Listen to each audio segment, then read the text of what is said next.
No, they were here, starting it, people started showing up around 5. All right. Everybody had left before 6.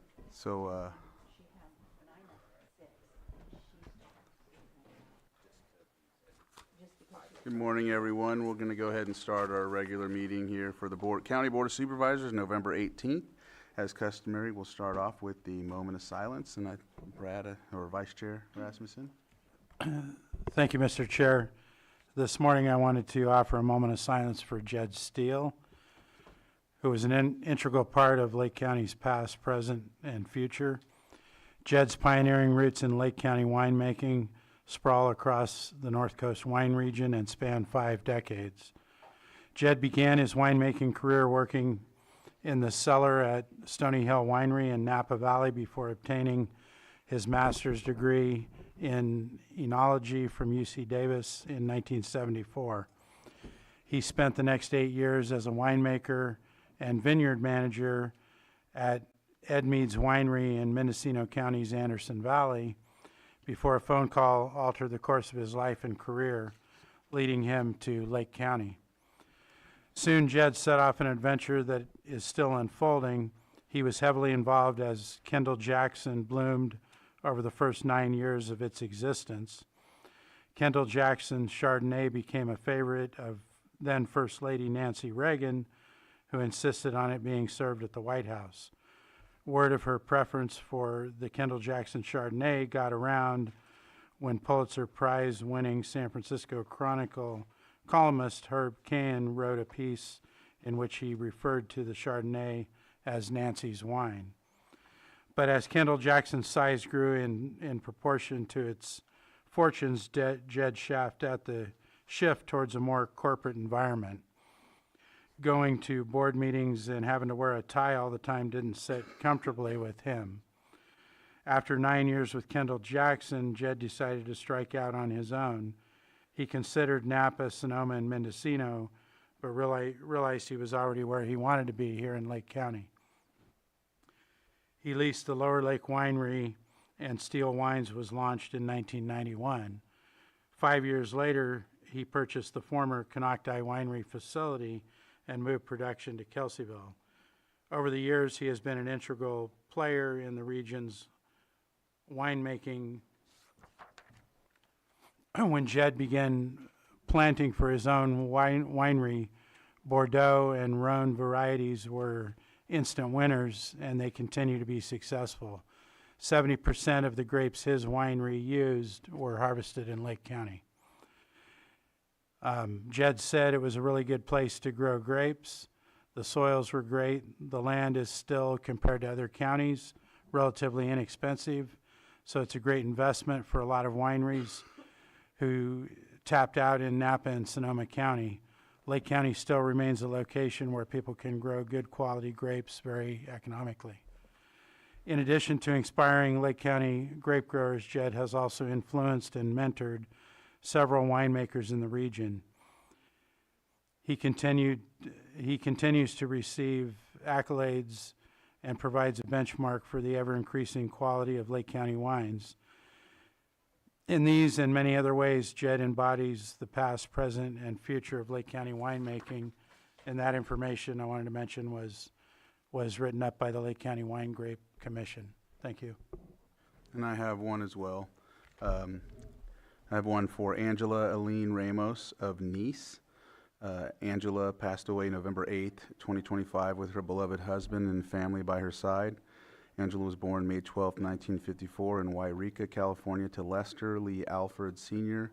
and Elda Louise Hall. Angela is survived by her husband of 55 years, Richard Ramos, children Richard Gennaro Ramos, Consuelo Ramos, grandchildren Jackie Cardona, Jake Pickens, Jocelyn Pickens, Natasha Haskell Cummings, Rachel Haskell, Travis Ramos, and Gennaro Ramos. Great-grandchildren Leonardo Cardona and Mariana Cardona. Siblings Kathy Lozana, Gary Alford, and Terry Alford, and Gregory Alford. The memorial service was held actually Friday, November 14th, but wasn't in time for me to do this moment of silence last week, so I'm bringing it forward today. We offer our condolences.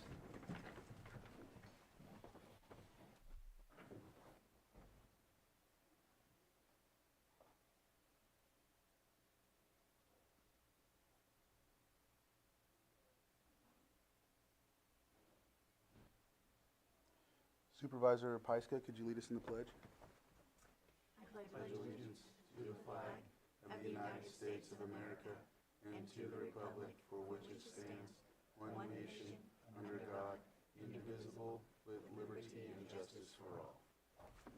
Thank you. All right. We'll move on to our consideration of extra items not appearing on the posted agenda. It looks like we don't have any. And we'll move on to consent agenda items, and it looks like we're going to pull 5.8 and 5.14. Is 5.9 accurate? Okay, and 5.9, but that will be moved to the 9th. Are there any others the board would like to pull? I'll open it up to the public if there's anyone in the public that would like to pull a consent agenda item. All right, I'll bring it back to the board for action. Mr. Chair, move to approve the consent agenda as proposed with the exception of 5.8, 5.9, and 5.14. Second. I have a motion and a second. All in favor? Aye. Any opposed? That motion carries 5-0, and we will be taking 5.14 up at 9:15. All right. Next, we have our timed items, our public input. Is there anyone from the public that would like to come up and speak? Anyone on Zoom? Oh, we have somebody.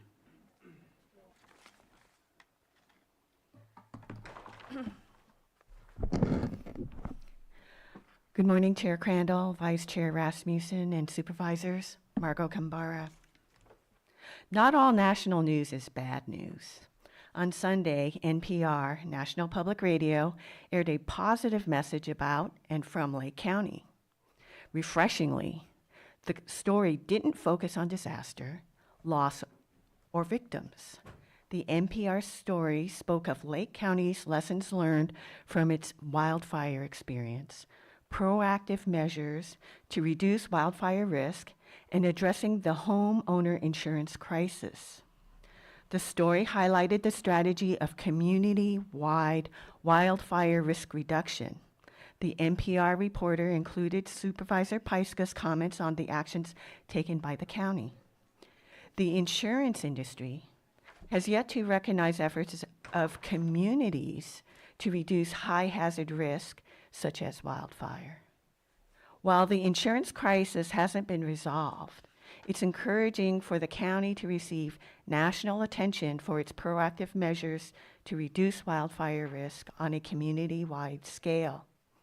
Thank you, Board, for your support of wildfire risk reduction, and special thanks to Supervisor Pyska for her leadership on this topic. For your reference, I'll upload the link to the NPR story as an e-comment under today's public comment agenda item. Thank you. Thank you. And you said there's someone on Zoom?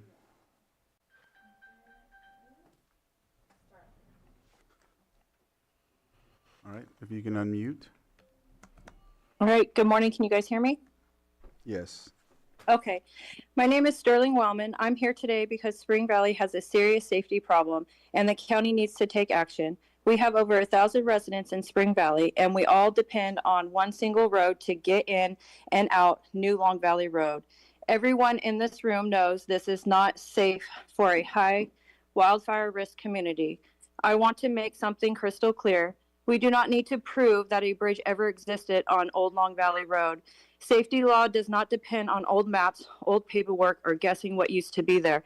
The law focuses on protecting lives today. Under California state minimum fire safe regulations, the rules are very clear. Roads must allow two-way traffic so people can evacuate while firefighters enter. Roads and bridges must support heavy equipment up to 4,000 to 75,000 pounds.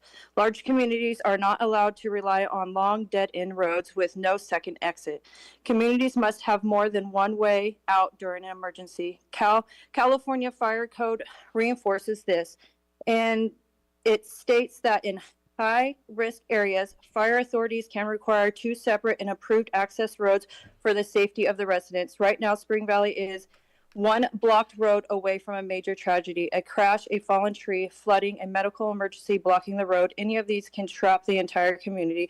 Over 1,000 people can be stuck with no alternative route for evacuation or emergency response. This is not speculation. This is real and ongoing danger. And the county already acknowledges this problem. Its own planning documents, the project is listed as a priority. Bridge on Old Long Valley Road and grade the road. It is written down, but it is not moved forward. The safety standards are clear. The bridge is not an optional. It is a requirement. A community of this size cannot rely on a single access road. This violates the intent of the state fire safety regulations, the California Fire Code, and basic public safety principles. Again, we do not need to prove an old bridge was there. We need a bridge because lives depend on having a second way out. We need a bridge because the law requires safe evacuation routes. We need a bridge because it is the only responsible action for this community. I am asking the board to advance this project now, begin the planning and begin the engineering, and make Old Long Valley Road Bridge a top life safety priority for Spring Valley. We need this second evacuation route because something preventable becomes irreversible.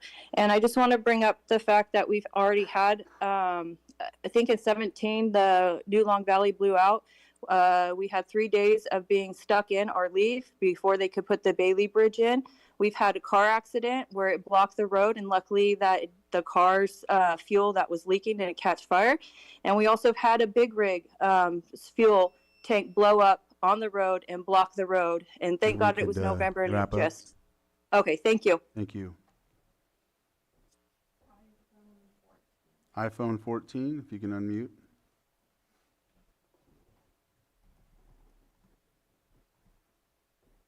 Sky Laylaw, Pillsbury Family Farms. What we are witnessing in community development is no longer poor management. It is a pattern of misconduct, misuse of public resources, and a complete disregard for state law. Recently, it was discovered that Director Turner attended a swearing-in ceremony for a local defense attorney. This ceremony took place 1 floor above her office inside the same county building, while she was wearing her county official badge, meaning she was certainly using taxpayer-funded time to attend a personal event.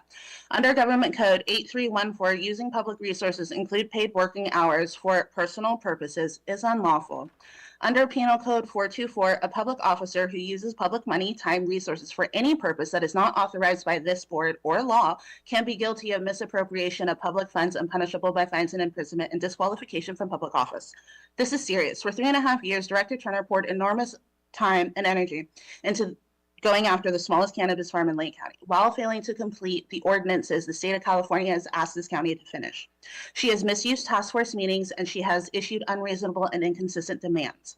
Now we see her using public time to attend a personal defense with a defense attorney's law office, creating the appearance of ex parte communication, which is outside of the legal profession that has nothing to do with her department's work. So my question to this board is simple. How much longer will you continue to tolerate a director who misuses public resources, disregards state law, targets small farmers, and uses the sheriff's office to avoid accountability and continues to damage public trust? Why are these complaints not being taken seriously, and why are constituents watching a director violate standards of conduct, and yet the director receives congratulations, protection, and qualified immunity from this board? Right now, by allowing this behavior to continue, this board is cultivating a corrupt government environment, and this board needs to take immediate action. You need to order an independent review of her time, conduct, and compliance with state law. Hold the leadership to the same standards that you expect from the public and your constituents. Restoring integrity to this department is important because we deserve a county that is accountable and transparent, not a county that is ran by personal friendships, retaliation, and the misuse of taxpayer resources. Muleha. Are there any other public input comments? I'm going to close public input at this time and move on to our next item on the agenda. I think our next item just left. Well, yeah, it's possible. Go ahead and close public input at this time.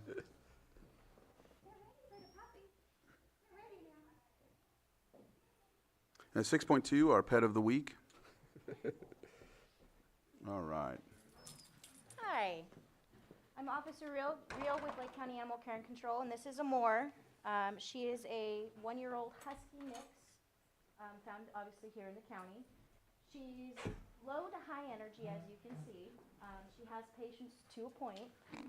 She loves adventure and is an absolute love. So if you're interested in adopting her, I do believe we still have free adoptions through a grant up at the shelter, which is located at 4949 Howard Drive in Lakeport.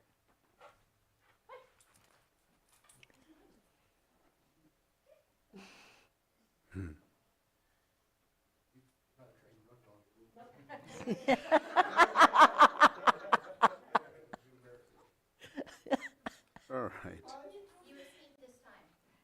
We'll move on to 6.3, our 905, presentation of proclamation recognizing November 17th through November 21st, 2025 as California Clerk of the Board of Supervisors Week.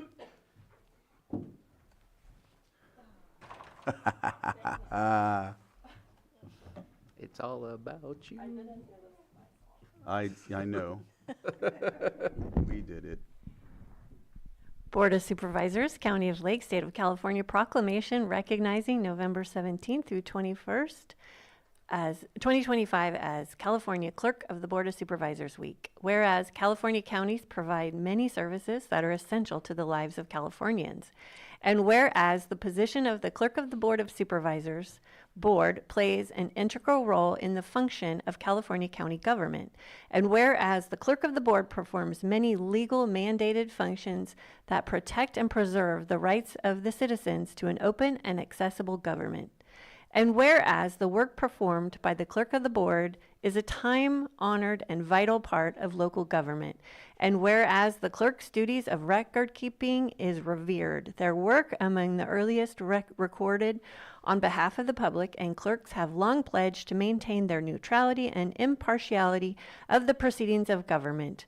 And whereas the California Clerk of the Board of Supervisors Association, an affiliate of the California State Association of Counties, is organized to promote the principles of good government, to represent the interests of Clerk of the Board with legislative bodies and other professional organizations, to encourage the development of professional growth and education, and to support the objectives of all regional groups established within the association. And whereas is the most appropriate that we recognize the accomplishments of clerks of the board across 58 counties of the state of California. Now, therefore, be it proclaimed that the Board of Supervisors of the County of Lake does herewithin proclaim the week of November 17th through 21st, 2025 as California Clerk of the Board of Supervisors Week in recognition of high level of services bestowed upon the people of Lake County and the people of California by clerks of the board. Passed and adopted this 18th day of November, 2025.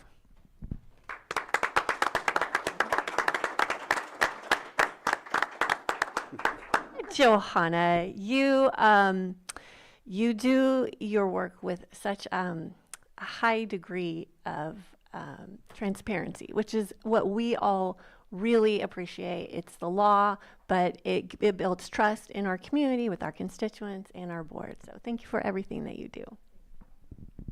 So John, I apologize, but I don't in a way, because I wanted to make sure you, day in, day out, every week, you keep us in line, you keep me in line.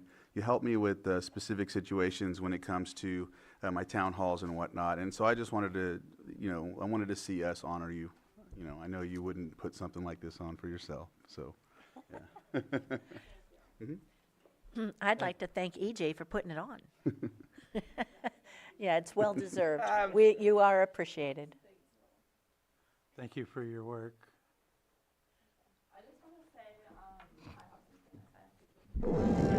For once, I want to thank the community, the board, departments, and everybody in between who help make the meetings what they are. Everybody shows up because they care about Lake County, and I'm grateful to be serving you all. All right. Go ahead, Bruno. We could have our attorney here, we could have our CAO's office here, but nothing can move forward unless you're in that seat. You're an integral part of what we do every single day, and you're probably the most informed person in this entire building as to what is happening in this county. So thank you. It's wonderful working with you. All right. Oh, I'll open it up for the public. Go ahead.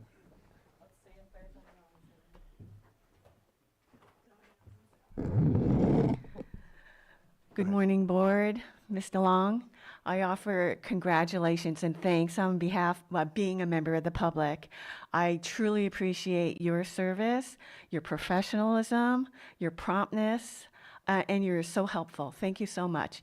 To an ordinary member of the public, it's bewildering having to deal with county government and the deadlines and the paperwork, but you make it much simpler, easier to transact with our local government. And thank you, and that's democracy at our most basic. Thank you so, so much. Any other public input? Comment, actually. All right, we'll take our picture.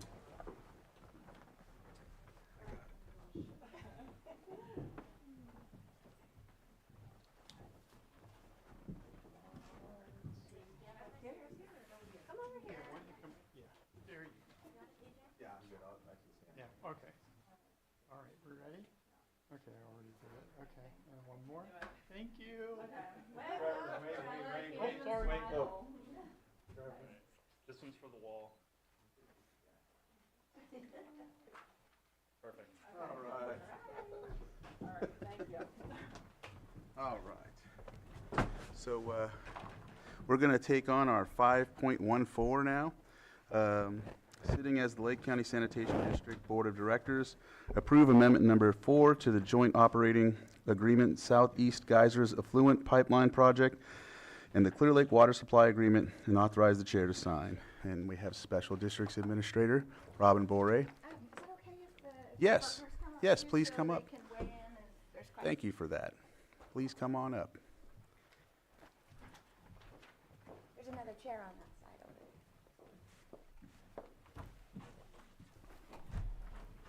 Let me just stick this in the little.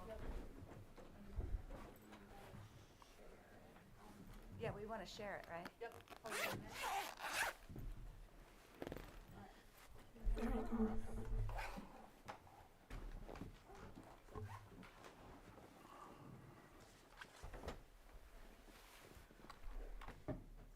I don't need this, right? It does nothing? Oh, okay.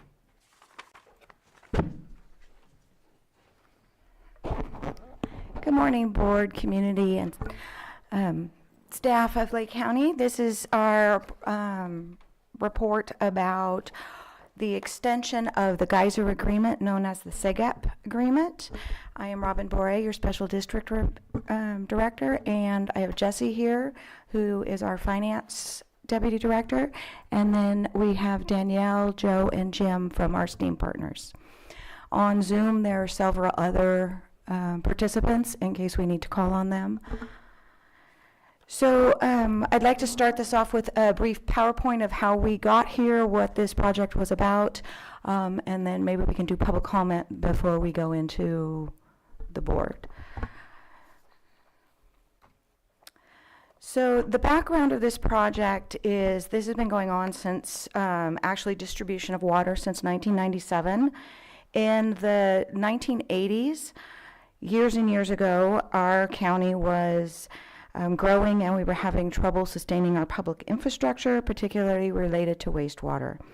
Lake County special districts faced disposal issues where we couldn't dispose of the water due to rain or anything like that, so it strained our infrastructure even farther.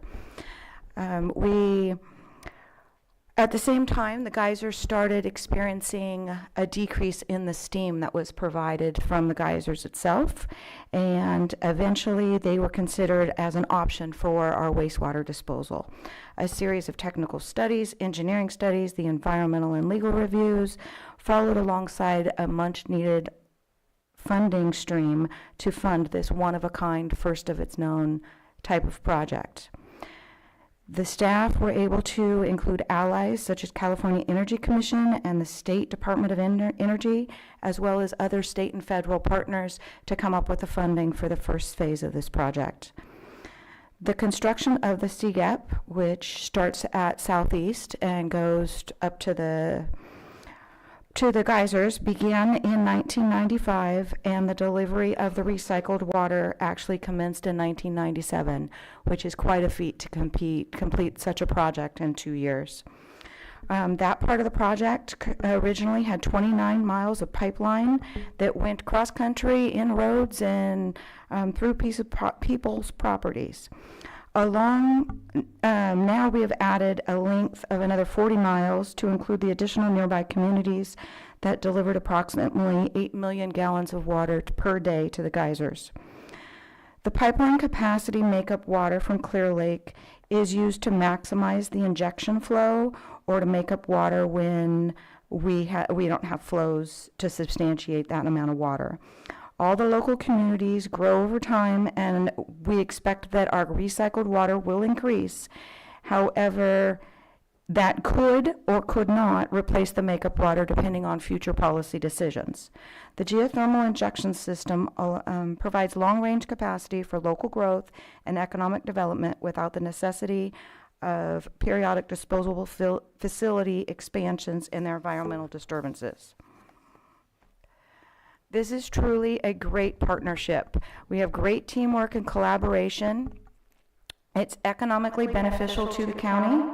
It increases the economic development in the county. It provides Lake County with an environmentally weather-independent effluent disposal solution. It supports local renewable green energy and provides regional grid reliability. Replenishing the geyser steam fields ensures reliable, clean, renewable energy for generations to come. It saves Lake County Special Districts millions of dollars that we would have to expend if we had to create additional storage capacity and replace all of the previously used sprinkler lines at all 3 wastewater plants. This recycled water sustains the geothermal production, generating federal royalties that come to Lake County. Dramatically reduced water footprints and saves the taxpayer sewage treatment costs. The agreement suspends delivery from the Clear Lake under drought conditions. So if we have a drought, then the lake intake is not allowed to be used. So this amendment is extending our partnership for another 25 years. It extends the extension continues to provide Lake County Special Districts with an environmentally friendly, weather-independent disposal solution of effluent from 10 Lake County communities, starting from North Lakeport all the way around the lake, picks up Clear Lake Oaks wastewater, goes to Southeast wastewater, and then it continues to Middletown and then up to the Golden Flange into the steam fields. The steam suppliers will be paying all of the costs for the makeup water and the main pipeline pumping power, which was previously shared. The increase in the revenue from the steam suppliers will contribute to the North Lakeport Capital Improvement Distribution Facilities of $100,000 a year. Previously, the district was responsible for all costs associated with North Lakeport. There's also a CPI, so as inflation goes, this amount of funding will continue to increase with inflation. This also continues to allow Clear Lake Oaks a location to discharge. Previously, there were many spills because they have literally no storage capacity and nowhere else to discharge. That agreement will be coming back to the board. Now that once this is done, then we can negotiate our continued agreement with Clear Lake Oaks Water. This also allows for long-term capital investments from both Lake County Special Districts and from the steam suppliers so that we can plan for future additional wells, additional growth, and other long-term capital costs. The future flow increase expansion and the full circle options are not locked in under this agreement. Those would definitely, if they come to fruition, once the feasibility studies were to be done, we would begin negotiations on those and look at all options that best fit the county. Our costs are associated with all the costs that are associated with the Lake County, with the lake intake structure and the steam suppliers' use of that water is all going to be burdened 100% by the steam suppliers. And I've put together a kind of a side-by-side of what is changing. I know that there's many agreements here and it's very convoluted, so we tried to boil it down as easily as possible. Before, it included all effluent of publicly owned and operated facilities, so if we grew or anything like that was an automatic, that it would go to the steam suppliers. And so now it clearly defines the effluent from the northwest, southeast, and Middletown as it is now. Previously, it was not defined what an emergency actually is, and so we have spelled out exactly what an emergency constitutes. The current term is set to expire in December of 2026, and this will extend the term for another 25 years. And before, it didn't specify project facilities of the Northwest Regional Wastewater System, so now it clearly defines that what is included, and that's that $100,000 that they would contribute to the Northwest Regional Wastewater System.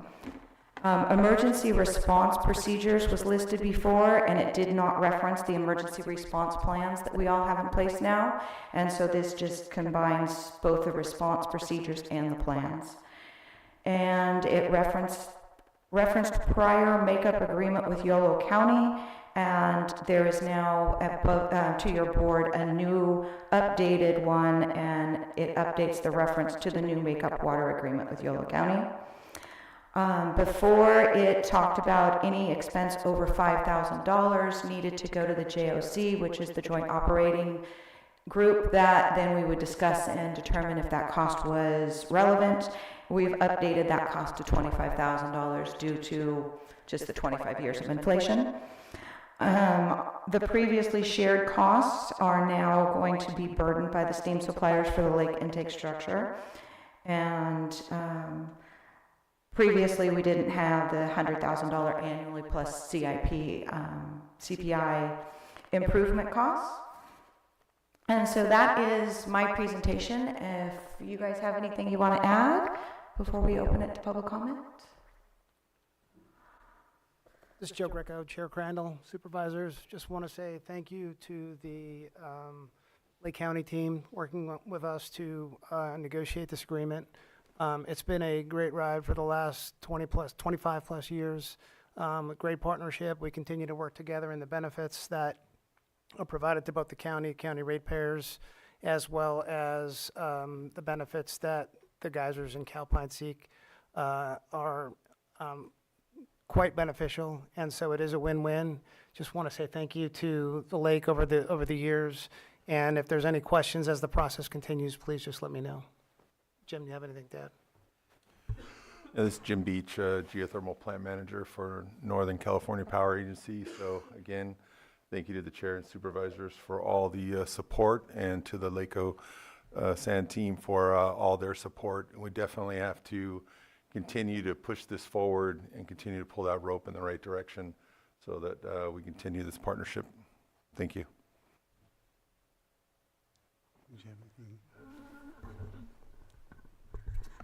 Good morning, Danielle Matthews-Saparis with Calpine. I echo my colleagues' comments. We're so grateful for the partnership.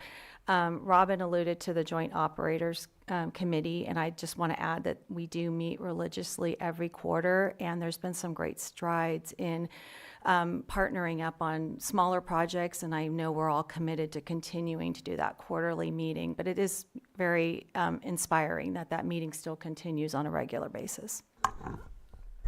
Well, and on that note as well, I'd like to add that if something comes up, they're one phone call away, and they're always willing to jump into the fray with us and help us figure out what we need to do to keep the pipeline going and fix anything that happens, and work with us. You know, we're looking at other options for solar at some of our plants, and they've indicated that they are willing to give us some technical advice and help us in any way to benefit the county. Chair Crandall, just wanted to add one thing. We believe that the moving forward at this point in time, to echo what Jim was saying, is timely because both NCPA and Calpine and the county need to continue to invest. So as we move forward, the earlier to understand the amendment process and signing that agreement timely is critical to our success on a go-forward basis, so we don't run up on a timeline that is a critical juncture in terms of timing. So we appreciate that effort. Thank you. Anything else before I go ahead, Supervisor Pyska? Well, this is a big day. We've been working on this negotiation for about 3 years, I think, just so the rest of the board is aware of what this process has been like. Past County Council Anita Grant reviewed everything for us to support current County Council. Past Special Districts Administrator worked on this. Robin's been carrying it forward with her staff. This was an incredible amount of documents to work through. It really, really was. So the team with admin, county council, special districts, the Geysers partners, we met regularly with past Supervisor Simon, Supervisor Owen. There were many fly-ins from your staff and your council. So I just want to let the board know how hard we worked on this, and I feel really good about what we brought forward. This relationship is the gold standard of public-private relationships, and this infrastructure has fundamentally changed how we grow in this county, both publicly and privately. So I'm really looking forward to executing this amendment and the next 25 years of this partnership. I do want to disclose at the big anniversary event we had last month, Supervisor Owen and I were each invited, as were our other state and federal elected partners, to celebrate this relationship, and the cost per guest was about $370. So I just want to let everyone know that we were at that event, and we were happy to celebrate with everyone and represent in our official capacity. Supervisor Owen? Thank you. And yes, that was a really fun event. It was a huge milestone, 65 years of the geothermal geysers. And that has been a huge boost to our economy here in Lake County, our geothermal geysers. I know my family has worked there, NCPA, and I think that this is a great win-win for the county, our community, and the geothermal, to be able to continue the geothermal going and having a place to put our effluent waters. So that is just, it's phenomenal what we've done, or what you have done actually. And I think I'd also like to thank you for everything you do in the county, for supporting our county as far as the community goes. You guys have done an amazing job. If anybody has not visited the Calpine Center and taken a tour with Miss Danielle, it's a great opportunity. You learn a lot. So I just can't say enough about it, and I look forward to working with you in the future. Thank you. Thank you, Supervisor. Right, I'm going to open it up for public comment. I'm just used to be seeing public comment if there's anyone that'd like to come up and speak on this item.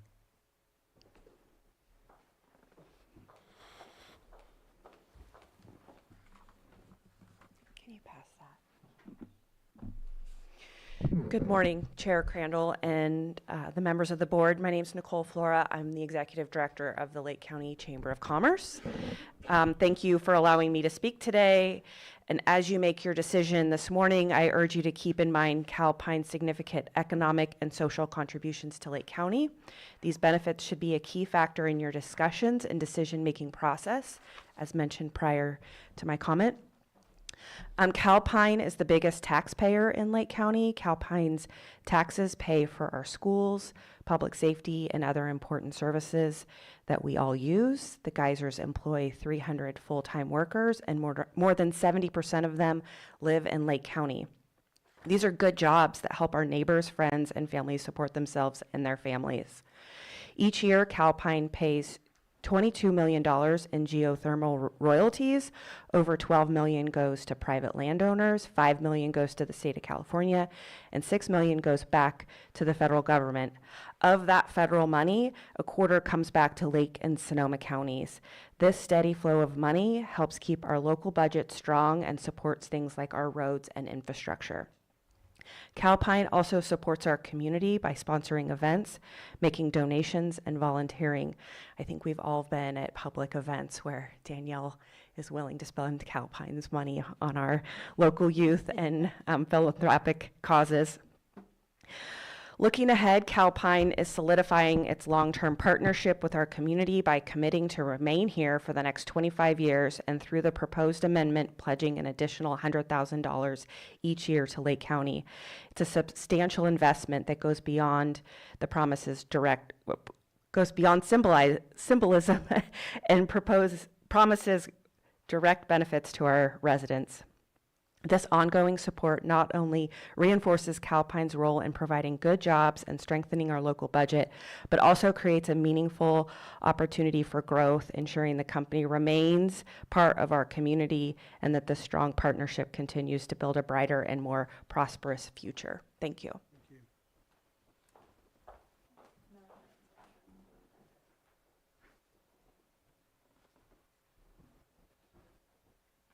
Rob Brown, Kelseyville. So the numbers that were just stated, I appreciate that, and I can't really expand on that too much. They're substantial.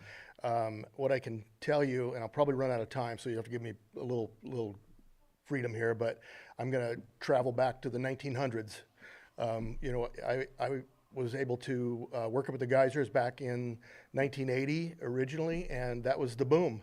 And in the later 1980s, I actually met this young blonde-haired girl who had her own little private green old beat-up Chevy pickup that she was using for a pilot car, and we became friends, and we're still friends to this day. Your supervisor from District 1. So she's very familiar with the geysers, the boom up there. Then we survived through the bust. And that's when the resources started to run out. And there were a lot of us that were affected by that were ancillary to the geysers, but we were, you know, hauling gravel, we were working equipment, we were doing all these things. And so we experienced that, and we saw a lot of the dilapidation of homes and cabins on Cobb where people were living up there, and there were restaurants up there, there were the things that were thriving, those all left, and the schools were suffering, everybody was suffering. Then Steve Brodnansky and Mark Dellinger, back in the later 1990s, started working on this project that Robin talked about, and this thing started coming alive. And it was, by the time I came on the board in 2000, it was already going. Sonoma County was emulating their project that they came up with, and the geysers was a boom again. And fortunately, it has been since. Now, she talked about the employees. The employees that I know about, there are 200 of them roughly that live in Lake County, these are really good jobs. These aren't just menial jobs, but there's probably 1,000 or more jobs that go along with that. Restaurants, schools, gas stations, truck drivers, equipment operators, welders, people that don't actually work for Calpine, but they're contractors. We rely on those. There's no business in Lake County that's more dominant and has more effect on the local economy than, and I don't mean to leave out NCPA. I say Calpine, but NCPA is a huge part of that as well.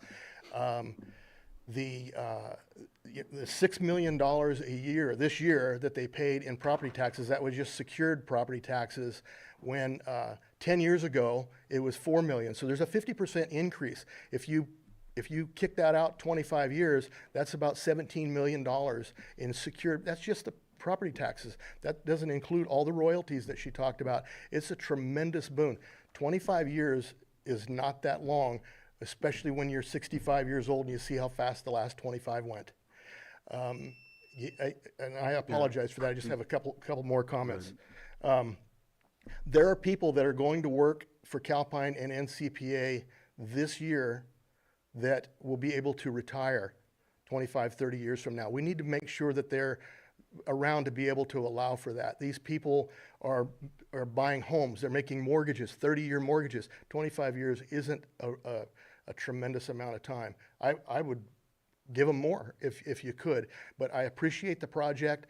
The one other thing that I want to add, I know it's not part of this, but I want to encourage it because it's something that we got involved with. It was in my district at the time. Now it's Brad's district, but Soda Bay, that whole area for the Full Circle project, you allowed for about $350,000 last year, I think, for the feasibility study for the Full Circle project. It is imperative that you move forward and keep going on that thing, because I think that a lot of the problems with the lake in the Soda Bay area is because of the the leaching of septic, and, and all these things. You corral that, you get that aimed in the right direction and get it up to the geysers like the Basin 2000 project, and you're going to cure a lot of other issues besides supporting really good business. And I could go on and on again about, you know, the value of the geysers partners after the Valley Fire.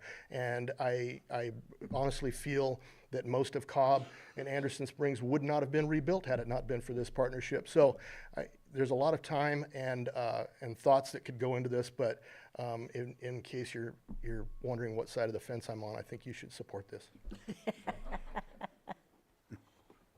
Any other public comment in the room? Okay, anyone on Zoom? Okay. Please unmute Sarah and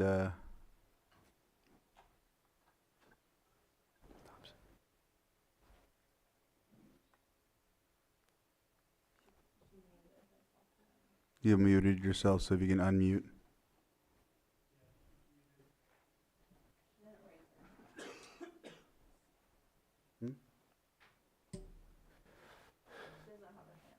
If you can raise your hand.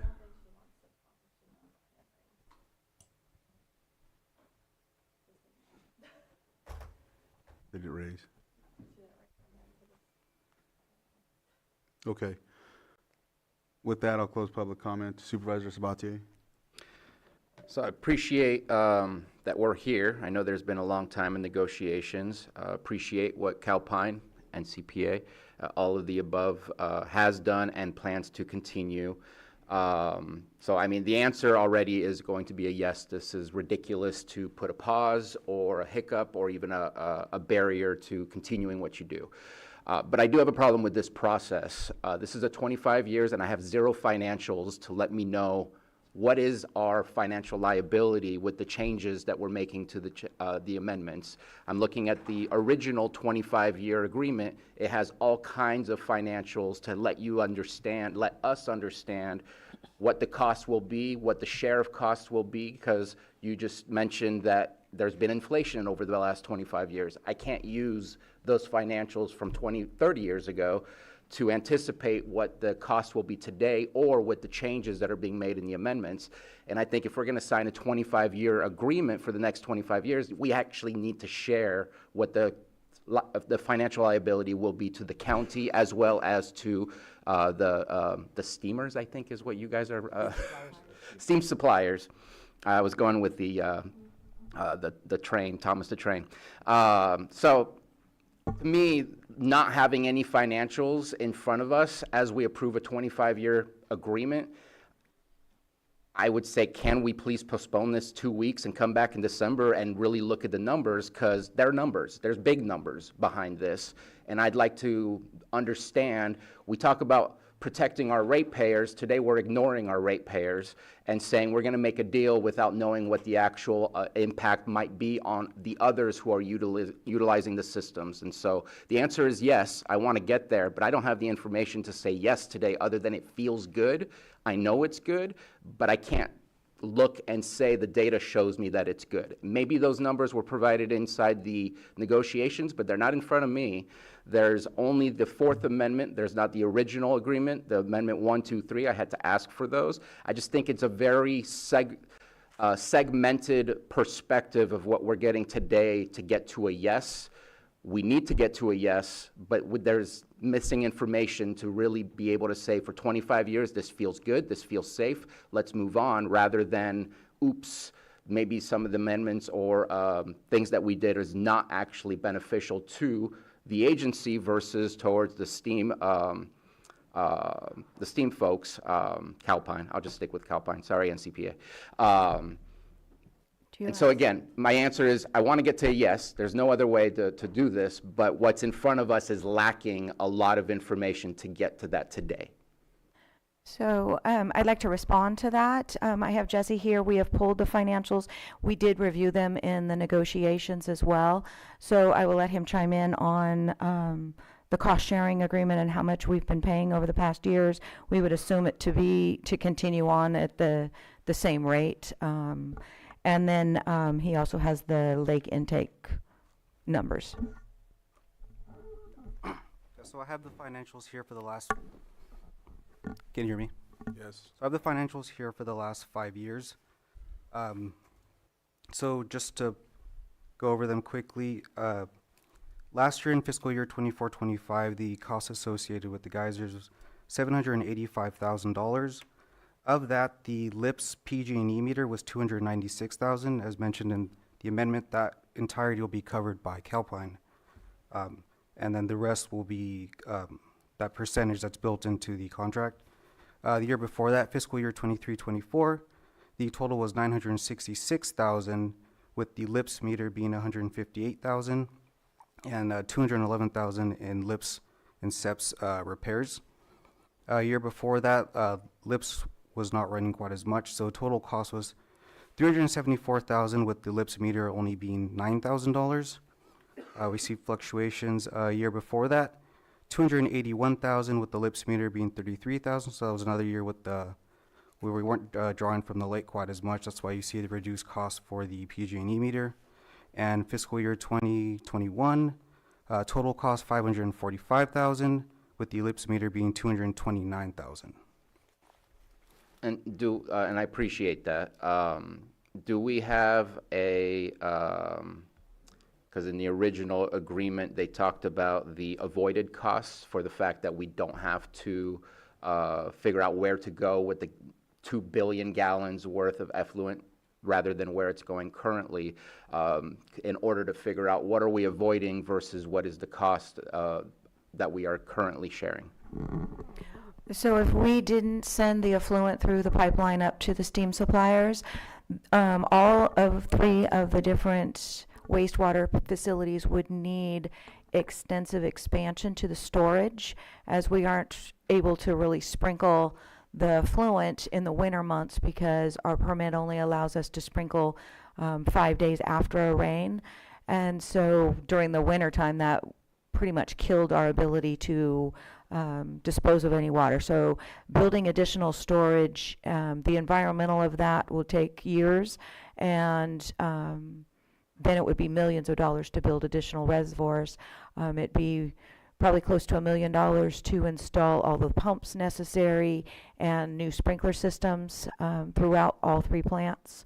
And so it's a significant undertaking if we have to pivot and go to another option. And not looking for the option, just again, within the math of what is the part of the cost sharing was the avoided costs, and it seems we don't have the avoided costs at this moment in time. And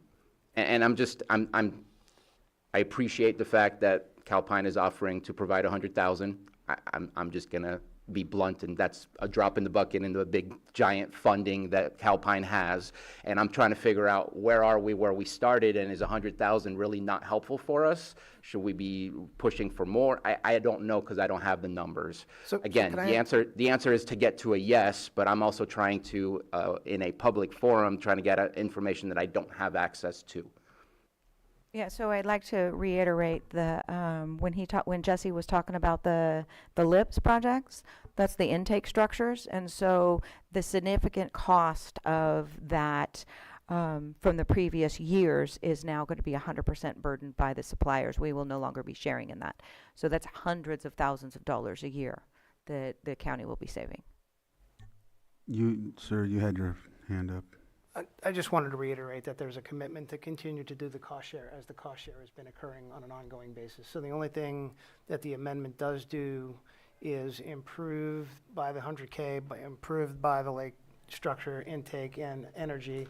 Everything else will remain the same, and as the equipment ages, the burden increases, and therefore NCPA and Calpine cost share will also increase. That's all I wanted to say. And I appreciate that, but I also know that we're looking at potentially 30-year-old infrastructure that will probably require a little bit more replacement as time goes on, just because that's the way things work.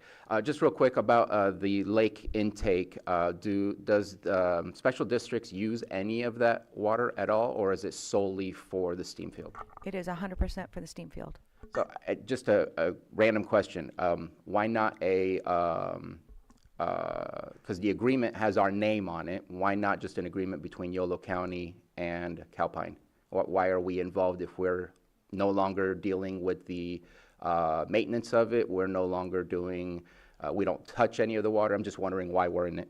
Well, we would continue, special districts will continue to operate and maintain that, and then we'll be reimbursed by the steam suppliers. Lloyd, do you want to chime in as to why the agreement is? And just for clarification, Supervisor Sabatier, Yeah, Mr. Chair. please. Thank you, Mr. Chair. You're referencing the Clear Lake Water Supply Agreement and the diverter schedule? Okay, so that water supply agreement, I think one of the provisions to that makes it expressly states that it's an amendment and restatement of the 1990, I want to say 1995 agreement that was entered into between Yolo County Flood Control District, might have been paraphrasing there, and Lake Osan. And so that's the tie-in there from Lake Osan's perspective as to why it's a signatory, because just generally speaking, in between that 1995 agreement to what's being proposed to your board today, it's in what's being proposed to your board today in terms of the water supply agreement is intended to be amongst the parties to be a restatement and amendment to that agreement. But at the same time, it makes it clear that as it relates to this proposed water supply agreement, the diverters being referenced here is specifically identified as the steam suppliers parties, not Lake Osan. But is there any legal liability for our name being on there rather than not? Well, in terms of legal liability, everything that's in place on that 1995 agreement should still be in effect. The indemnification provisions of the proposed Clear Lake Water Supply Agreement are obligations imposed on the diverters. So that's not on Lake Osan. It's effectively in recognition of Lake Osan being a diverter in the 1995 agreement, but not in this agreement. And I think to the extent upon reviewing the Clear Lake Water Supply Agreement, the one that's being proposed before your board today, Lake Osan's obligations, I believe, only go to the extent, as it relates to just this proposed agreement, to information sharing. Certain information sharing provisions that relates to the diversion of water by the diverters, namely NCPA and GCP. And then the difference between the previous and this one is, last one was a maximum of 7,950 acre feet, and this one is not to exceed 2,000 acre feet per month. Am I correct on, or is it still the same? Because I'm seeing different numbers in different places, and I know that some places it's for drought, some places it's for other reasons. Just wanted to check in. Owen's got her pen up, so if you can wrap up after this question, please.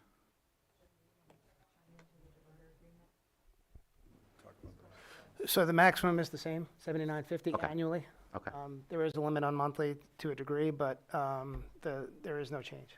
Okay, so it's just no more than 2,000 per month, but still 7,950 maximum. Well, it can go above that depending on the certain conditions to get to the 7950.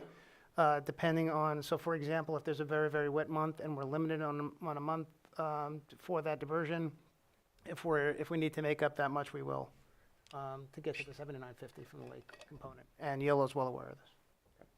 Supervisor Owen? Okay, I was just going to try to answer one of your questions too, as I believe it to be true. We actually own the property where the pumping station is for the lake.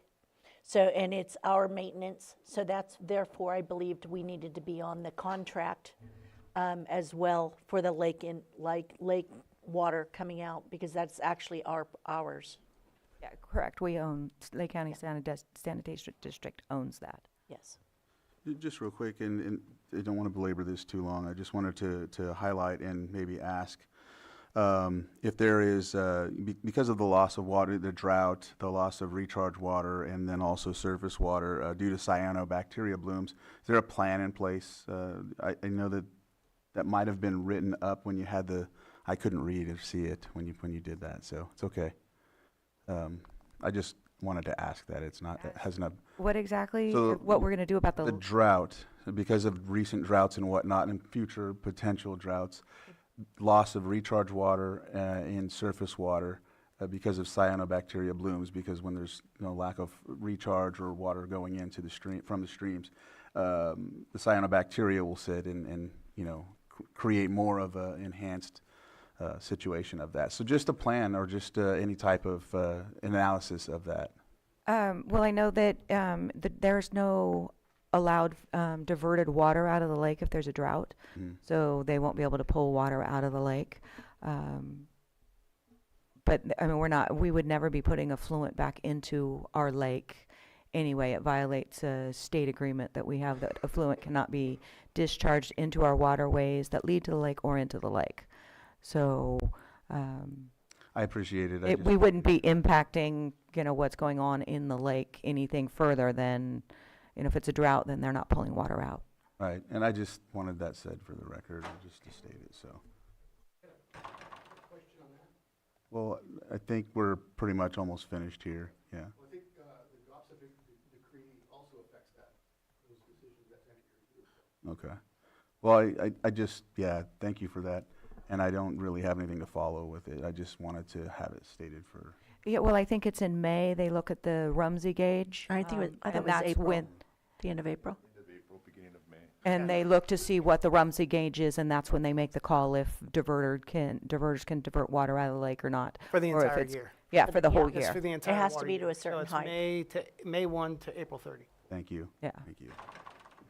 Just wanted to remind the chair that there is, I believe the Board of Supervisors can override that because we have in the past when there was a request for more water during the COVID. drought Yep. because of the, you were cleaning up the pipeline on the Sonoma side and you needed some excess water in order to make sure that you had the available water in your systems. Right. Thank you. Anything else from the board? And anything else to finalize or? No. All right. Take action.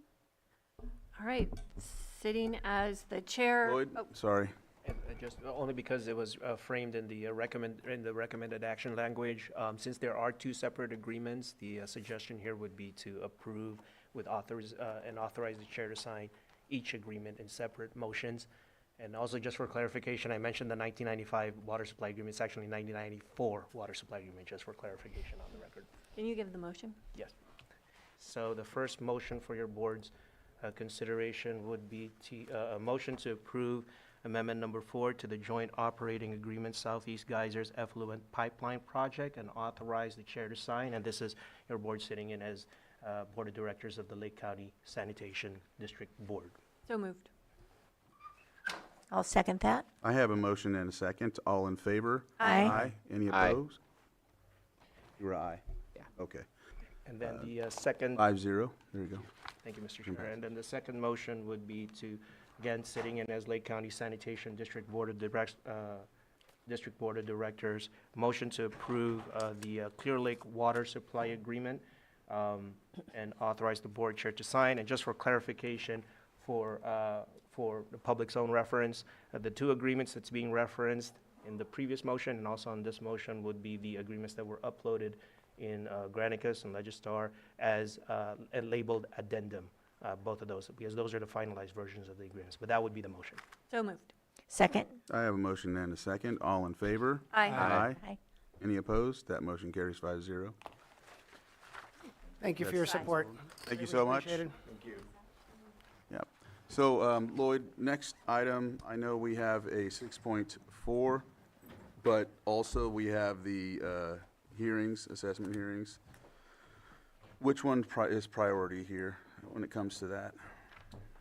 Because it's 10 and the other one was at 9:30, but we're at 10. Given that, your board would have the option to take up either. As chair, you may want to make an announcement as to, in case anyone's waiting for either of those items, to announce which one you'd plan on taking first. But it's up to your board's discretion since we're past 10 a.m. and both of those items are fit under that timeline. I apologize, Patrick. We're going to go ahead and take the assessment hearings real quick, and then we'll go after that. So we'll go on to our 8-point. Is everyone okay with that on the board? Yeah. Yeah, all right. So we'll go to 8.1, sitting as the Board of Equalization, Assessment Appeal. 8.1, consideration of stipulation of assessment appeal, applications number 32-224, 2024 and 33-2024 lots of realty. And I think we have to swear some folks in when it comes to this as well. I don't think he showed up, right? All right. If you're on Zoom and you're going to speak on this item, please raise your hand in Zoom. All right, no hands in Zoom. Everybody else with your right hand raised, do you solemnly swear that the testimony you're about to give will be the truth, the whole truth, and nothing but the truth? Thank you. All right.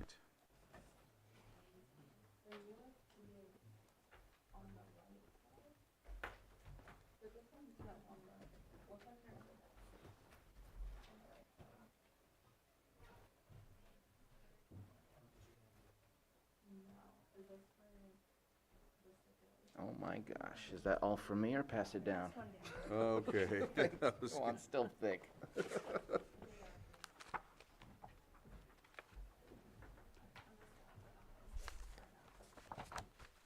you go.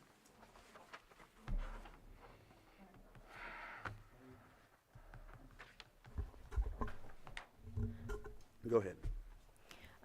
Good morning. My name is Landai Janakis. I'm Chief Deputy Assessor Recorder. With me today, Michelle Buckinani. She's Senior Appraiser, and Thomas Hinston. He's our Auditor Appraiser. So we. There you go. Amen.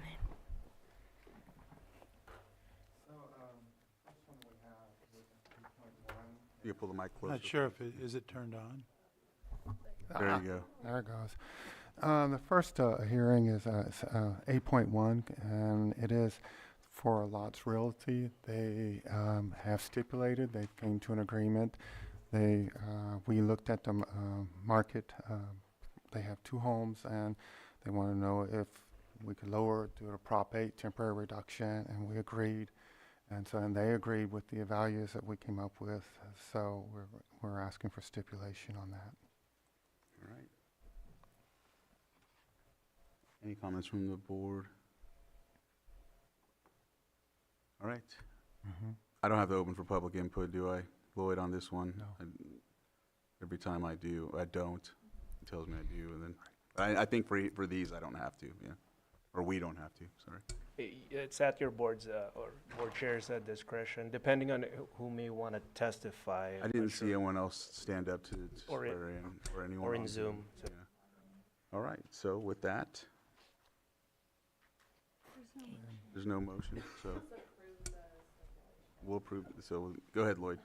So the motion for your board's consideration would be to approve the stipulation for the properties, I think that's plural, just confirming. Yes. There's more than one property here. There are 2. So 2 properties. Yes, 2 For the properties described in agenda item 8.1. So moved. I have a motion, Second. and I have a second. All in favor? Aye. Aye. Any opposed? That motion carries 5-0. We'll move on to 8.2, consideration of withdrawal of assessment appeal applications number 26, 2024 Jeffrey Anderson, and B 28, 2024, 16-2021, 24-2022, and 14-2023 Tesla. Go ahead. The appeal number 2624, Jeffrey Anderson. The applicants filed assessment appeals for 23 and 24 tax years. The 23 appeal was resolved through a stipulation. Following this resolution, the applicants withdrew the 24 appeal as the matter was addressed by the terms of the 23 stipulation. Anything else to add? Any questions from the board? Lloyd? And thank you, Mr. Chair. So your board may just want to, just in case, to see if there's anyone to testify on this. No hands in Zoom? Anybody in the chambers? No? So we just Yes. basically accept the withdrawal? Yes, and so it would be by motion, it would be a motion to accept withdrawal on the listed assessment appeal applications under item 8.2 and deny the appeal. So moved. Second. So I have a motion and a second. All in favor? Aye. Aye. Any opposed? That motion carries 5-0. 8.3, another 8.2 have another one. Oh, yes, the B, sorry, the Yes. 2824, and, yep, there you go. Tesla Energy Operations. The assessed value was adjusted based on the updated living survey and the factor table for solar systems.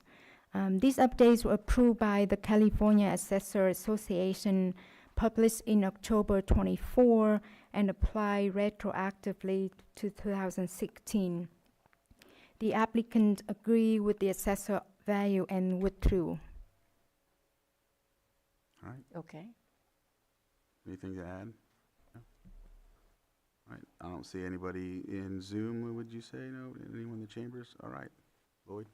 Okay, so again, it would be a motion to withdraw, accept the withdrawal on the listed assessment appeal applications as identified by the County Assessor Recorder's Office, and deny the appeal under agenda item 8.2. So moved. Second. I have a motion and a second. All in favor? Aye. Any opposed? Motion carries 5-0. 8.3, assessment appeal applications number 22-2024, Matthew Barbado and Kristen Barbado Trust. Go ahead. The applicant has requested a continuation, and the assessor office has no objection. All right. Any, anyone on Zoom? None in the chambers. Lloyd? Thank you, Mr. Chair. So for this continuance request, it would be for your board's consideration a motion to continue assessment appeal applications 22-2024 to a date and time certain. And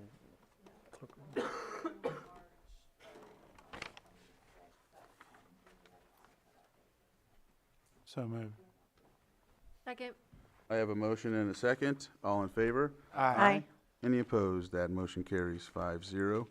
8.4, consideration of denial of assessment appeal applications number 34-2024 Waste Connections of California Incorporated, B 35-2024 Quackenbush Mountain Resource Recovery and Compost Facility LLC, C 36-2024 South Lake Refuse Company, and D Mendocino Leasing Company Incorporated due to lack of response from the applicant, and it looks like we have a request to withdraw. Yes. The assessor office has reached out to the applicant multiple times. We has no response, but this morning at 8:30, we received an email from the agent requesting a withdrawal. All right. Anything to add? Any on Zoom? None in the chambers? And so we would accept the withdrawal? yes, and it would also be by motion, and so the motion would be a motion to accept the withdrawals on the listed assessment appeal applications and deny the appeal. The identified assessment appeal applications would be the ones identified in agenda item 8.4. So moved. Second. I have a motion and a second. All in favor? Aye. Any opposed? Motion carries. Do we have to go through each B, C, D, or did it cover all of them? It can cover all of them, Oh, excellent. as it has been done in the past. But, yeah. Thank you, Lloyd. 8.5, consideration of assessment appeal applications number 39 through 2024, well, 39-2024 through 46-2024, Gavin McIntyre. All right. Good morning. Is Mr. McIntyre?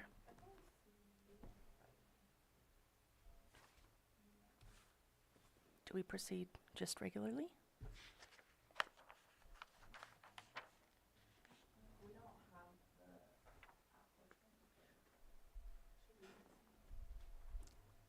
Is that at our discretion, Lloyd, if the applicant's not here to move forward? They signed, they'll be here. Yeah, and so your board has that discretion. Your board may want to confirm with the Assessor Recorder's Office if there is any request for a continuance based on this update of the applicant appellant currently being absent, or if they're willing to move forward. We are willing to move forward. All right. There hasn't been a request for continuance or anything, so We can present. And you're willing to move forward? I'm pretty, if I may, Mr. Chair, just as a preliminary matter, your board may also want to inquire with the County Assessor Recorder's Office staff as to the notice. And so, just so it can be placed on the record, the notice that any procedures of notice that was provided to the applicant leading up to today in which the applicant is absent. So your board may want to inquire about that and make it as part of the record. He responded to the notice. Okay, It is. all right. It's the last attachment. Go ahead and proceed. Okay, good morning. Mr. Gavin McIntyre presented with appeals for the 2017 through 2024 tax years of escaped assessments. Mr. McIntyre stated that his parcel is landlocked and that he has concerns that he does not have a legal easement for his road. Oh, thank you. Mr. McIntyre stated that he believed the assessed values were too high. On the 78 plus or minus acre parcel, we have discovered a mobile home, an owner-built barn, sheds, water tanks, a pool, as well as other miscellaneous structures. Mr. McIntyre stated that there is not a known well or spring on the property and no water is available. And all the findings are as follows. So we searched Google Earth, and as of 8 of 2017, there are images of the mobile home. He has crops, he has sheds, he has a pool with a floaty toy in it, and miscellaneous outbuildings. And then a year later, 7/18, same thing, and I think there's a new deck on there as well. In June of 21, it shows the new construction of a barn and some other miscellaneous improvements. In July of 23, this image shows Forest Route 18 North 29 that runs through the subject property directly off of Road M6 Forest Route 20 North 1, and it's sometimes called River Road. So the granting of the property, in October of '86, Shirley McIntyre declared that this property was her principal dwelling and that she currently resided on the property. And then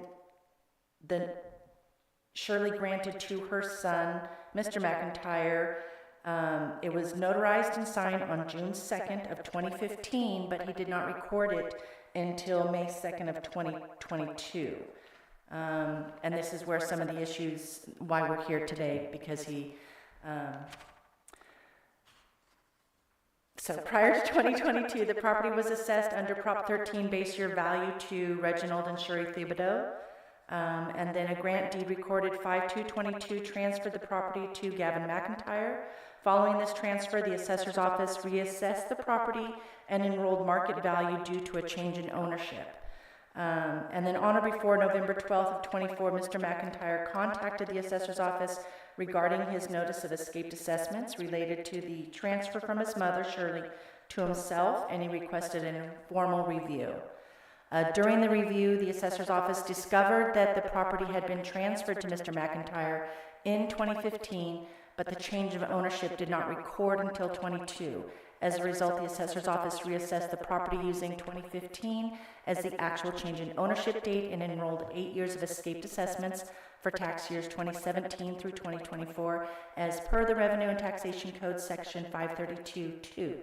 The 2022, 2023, and 2024 assessed values were adjusted to reflect the 2015 base year value.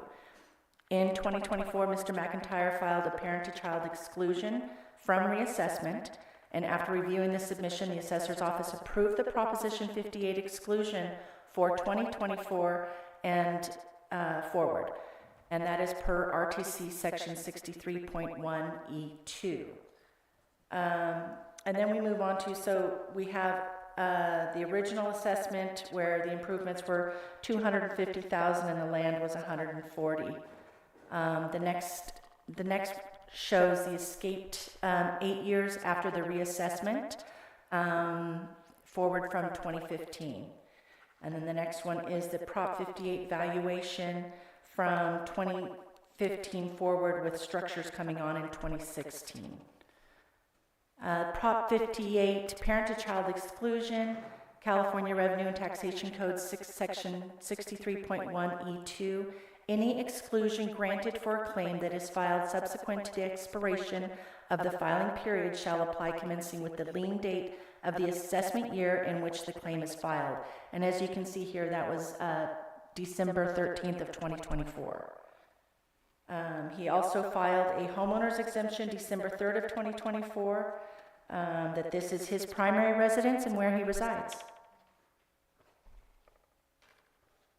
The applicant's appraisal that he had done, December 20th, 24, Mr. McIntyre filed a formal appeal for each year 2017 through 2024, supplying an appraisal from John Rinson, the former Mendocino County assessor and current independent appraiser. Mr. Rinson found the total value of the property to be $129,000 from 3 comparable sales ranging from $129,000 to $195,000. This appraisal used comparable sales from 22, 23, and 24, all of which are out of the 2015 transfer date and are not usable. The time period for sales per the Board of Equalization is 90 days past the date of sale. So we had to, date of transfer, so we had to use the 2015 valuation year. The Assessor's Office appraisal comparables, October 7th of 2025, 2015 comparable sales found for vacant land range between $1,053 per acre to $9,208 per acre.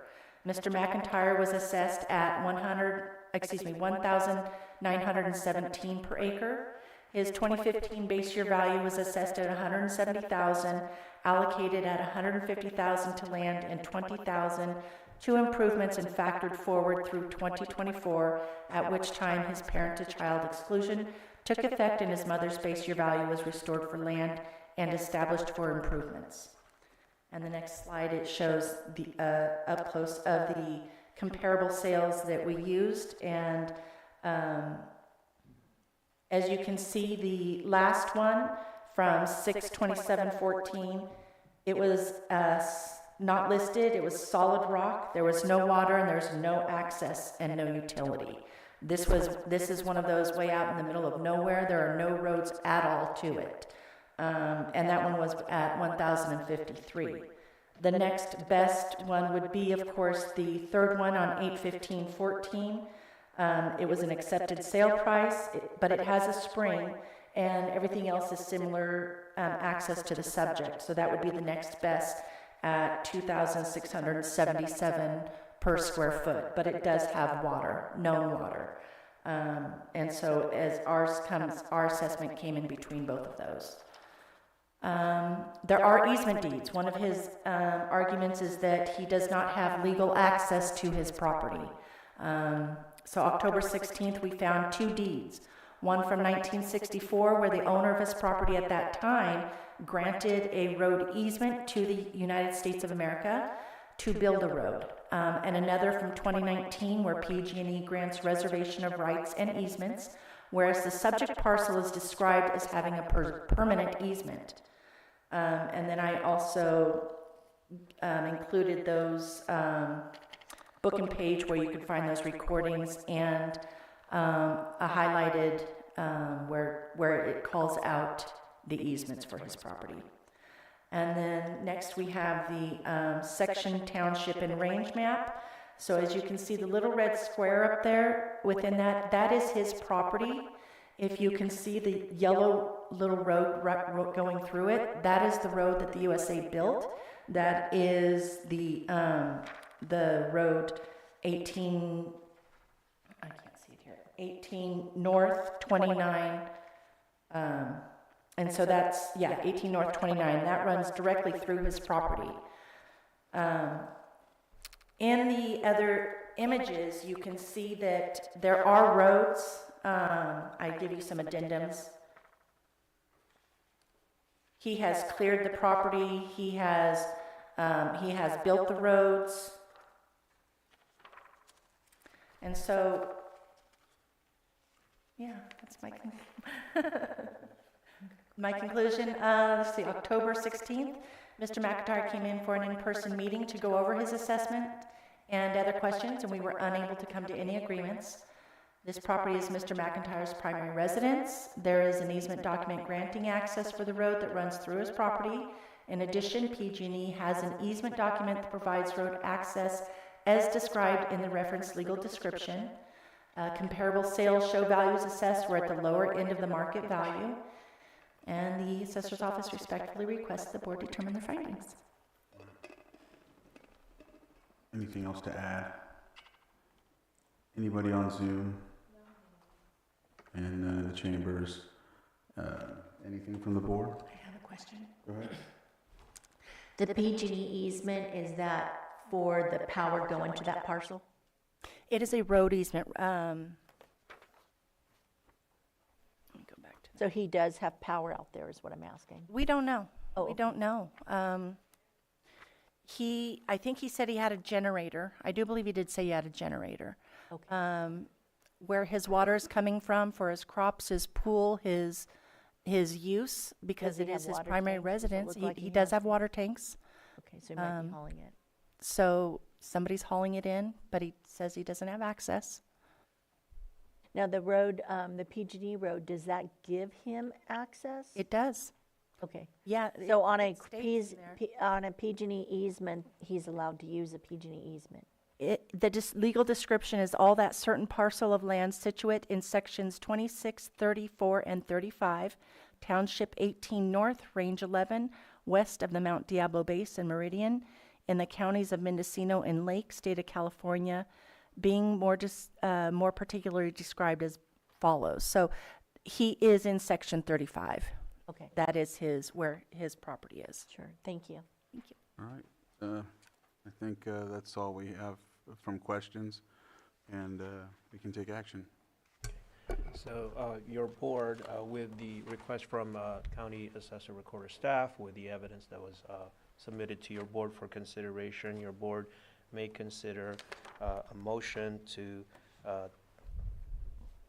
deny the appeal. And as part of that motion, it would be the denial of appeal numbers 39-2024, 40-2024, 41-2024, 42-2024, 43-2024, 44-2024, 45-2024, and 46-2024, all pertaining to a property described under Assessor Parcel Number 001-031-080, just to make it all as part of the record for purposes of that motion language.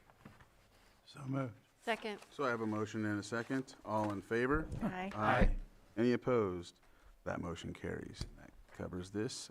Thank you very much. Thank for you, that. Board. We are going to take a quick 5-minute break and come back and do our 6.4.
All right, welcome back from the break.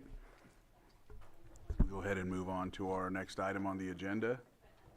Our 6.4. Consideration of the June 30th, 2025 report of Lake County pooled investments, and B, consideration of the September 30th, 2025 report of Lake County pooled investments. Treasurer Tax Collector Patrick Sullivan. Thank you, Mr. Chair. Patrick Sullivan, County Treasurer Tax Collector, and I'm here with Carlos Oblitas from Chandler Asset Management. So we're going to go through a presentation of the quarterly report ending September 30th of this year. We're also going to touch on the June report as well, just to give some highlights there, but we'll be focused on this one. And I'll go ahead and share my screen, and then if Mr. Oblitas would like to lead off here. Let's start on pages 14 and 15. All right. I think we're sharing a mic. Or, yeah. Okay, sounds good. Supervisors, good morning. I'd like to report to you on the results of your county treasury's investment portfolio. The news are all around good. There have been some changes in the economy that I want to discuss, and I'm certain that you may have questions about it, and I'm happy to address some of those. But to start with, I'd just like to start with the statement of compliance on the report, pages 14 and then also 15. You can see that everything is in compliance with California Government Code and the county's investment policy. This is an important part of your investment program. As you are all aware, some of you intimately, that your investments are governed by California Government Code. There are several restrictions on what you can do in those investments. Everything, I'm happy to report, everything is within compliance and within all tolerable limits that are allowed in your investment policy. If we go to page number 16, this is a consolidation of the entire pool's treasury, the entire investment program. It's currently valued as of September 30th at $465.5, a little bit over $465.5 million. That comprises three components. One of those components has been wound down, and I'll explain that in just a moment. The yield to maturity as of September 30th was 4.31%. If you remember my analogy, a yield to maturity is the way that the portfolio is currently structured, what you are expected to earn into the future on an annualized basis. So the annual number in terms of income coming into the portfolio into the future, the way that you're structured right now. Obviously, when there are maturities of bonds in that portfolio, that money comes back to you and it gets reinvested. That reinvestment is done at a yield that's available in the market. Obviously, whatever the market provides, that moves your average yield up or down. Currently, it's been moving downward, and that's, well, actually, in the last 3 months, it moved upward just slightly, but it's expected that that should start coming downwards because market yields have been lower, and I can explain all of that in just a moment. Very high credit quality, AA+, which is considered very high. It's a very well-diversified portfolio. If we go to page number 17, you are lending money. Remember that these are bonds. The securities in this portfolio are bond investments, they're fixed income investments. For those of you that are not familiar with bonds, it's a loan. You're effectively lending money out and you collect interest on that money. You're collecting rent for lending that money out. And then of course, the promise of that future cash flow coming to you can be sold, so it has a value, and that value can go up and down in the market based on what other alternative cash flows are out there, whatever their alternative investments may be had. You're lending to the U.S. Treasury, to the United States government, approximately 27.75, almost 28% of the portfolio is in U.S. Treasury securities. Those are considered the safest of investments, and a hallmark, a pillar of a portfolio that's designed for safety and liquidity, as yours is. If you remember, your objectives under California Government Code are safety first, followed by liquidity. The money has to be available when you need it, and then after those two objectives are met, then you pursue a return, and that return comes in the form of interest income, and as I mentioned earlier, the fair value of the portfolio can move up and down. We do lend to corporate, very high credit quality corporate issuers. And you can see some of the names in this portfolio. There was a season where we had a buildup of cash. We did hold a secondary portfolio Within this consolidated piece here that was maintained for very, very short cash needs, there was a one-time opportunity where we collaborated with your treasurer to set up a side portfolio to do that and capture some higher yields while that money was being reserved for short-term needs. The use of that portfolio, the utility of that portfolio kind of went away. The reasons for having it, the advantage that you were getting, the market just sort of made them disappear. So as a result, that portfolio was allowed to age in and build up as cash, and then that was eventually folded back into the main portfolio. That's being reallocated or has been reallocated as we speak. Some of it is still held in cash, but it's in the process of being reallocated. I'd like to flip forward to page number 21. Overall, as I mentioned, rates, we've been able to capture rates as rates were higher in the markets. You can see the history of that purchase yield that we looked at earlier. But as I stated, it's anticipated that this yield will start gradually coming down. The yields that are available to us in the markets today are lower than they were 2 months ago, 3 months ago, and a year ago, and I can show you a chart on that. But it just means that as we have maturities in the portfolio, or if we sell out of something before maturity to rebalance the portfolio, that new reinvestment is going to happen at a lower yield. And as those creep into the portfolio and replace higher yielding securities, this average yield that you see here on page 21 should start gradually coming down. Part of your strategy that you set up with your treasurer tax collector when we began working for you, part of that strategy was to pursue a longer duration position in the portfolio. And that was basically meant to stay at somewhere around 1 3/4, 1.8 years. That strategy is now of very good use to you because it just means that we buy securities primarily between 1 and 3 years, sometimes longer, sometimes as long as 5 years, but they average 1.7, 1.8 years. Now, as yields fall, you have pieces in your portfolio that you're going to be waiting, if you hold them to maturity, you're going to be waiting upwards of 3, 4, 5 years to replace. It means that they're higher yielding securities that are going to stay in the portfolio for longer. And as rates in the markets fall, there are less maturities coming in than had you been much shorter. So in essence, this longer strategy is protecting your income right now, and it will do so for some time. If we go to the individual portfolios, the main portfolio is on page number 23. This is the main one that I'm talking about. The duration currently is 1.82 years. If you look at the middle column, second row, the duration and the weighted average maturity are very similar. The weighted average maturity just tells you on average how often things are maturing. It tells you right now they mature on average, this portfolio turns over about every 2.2 years on average. As I stated, there are longer pieces. But the duration is a different number. It's a risk measure. It tells us how sensitive the market value of this portfolio is for a given interest rate shift in the markets. Shifts in interest rates in the markets move around your market value. 1.82 years means that there will be a 1.82 gain in fair value if rates fall 100 basis points, 1% across the board. 1.82 years means a 1.82% gain, or loss, I should say, if rates go the opposite way, if they rise. Rates and prices move inverse to one another in the bond markets. This portfolio, the current yield to maturity is 4.38. That's very strong. But if you look at the market yield, that's the yield I would get on this portfolio if I invested new money in this strategy to make it look like this portfolio as of the date of this report. Notice that that's 3.86. It infers a reinvestment rate. So you're currently earning into the future 4.38, which was higher from 3 months ago, 4.25. I'm looking at the middle row. But the market yield 3 months ago was 4.05. You can see that that's fallen. It's because market rates are much lower today than they were. It just means, what this means, the translation is, within 6 months to 9 months, you should see lower income come into this portfolio. The interest rate cycle is shifting, and the yields that are available will be lower into the future, and it just means that your income will not be as strong as it has been over the past couple of years. Let's flip over to page 25, the return on that portfolio. And we don't usually present returns, but we thought it was a worthy number to take a look at. This is how so rather than a yield to maturity, which looks forward as to what you're expected to earn in interest income only, this is a look back It's a look back at the portfolio of how this portfolio grew for a given period of time. And that growth is coming, as measured in this number, it's a total return. That growth is coming from interest income that you actually earned and collected.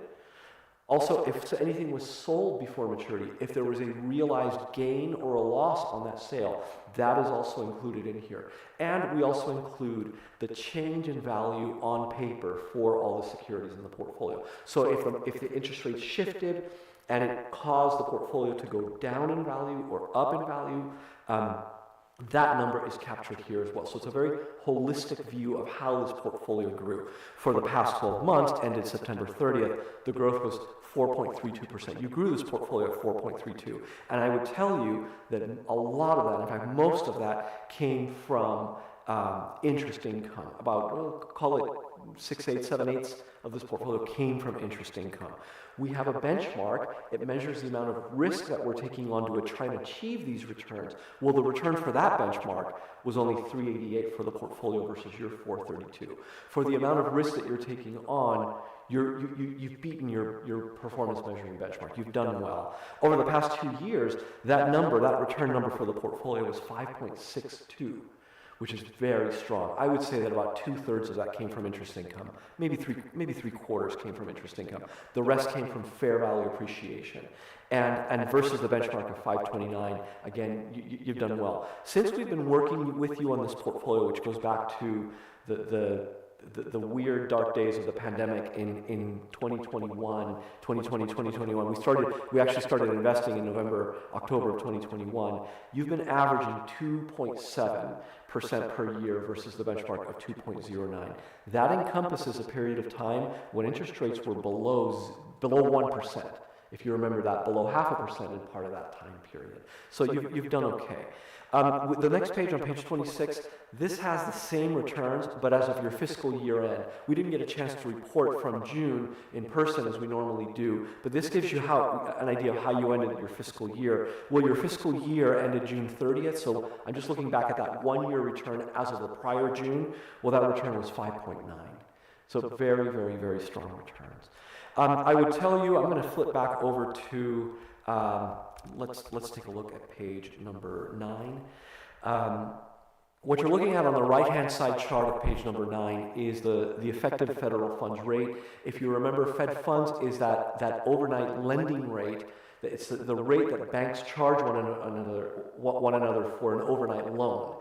Banks take loans out from one another to meet capital requirements and such, and this is generally what they end up paying each other. And this rate is set, a target for this rate is set by the Federal Reserve in the United States, and that's how they control monetary policy.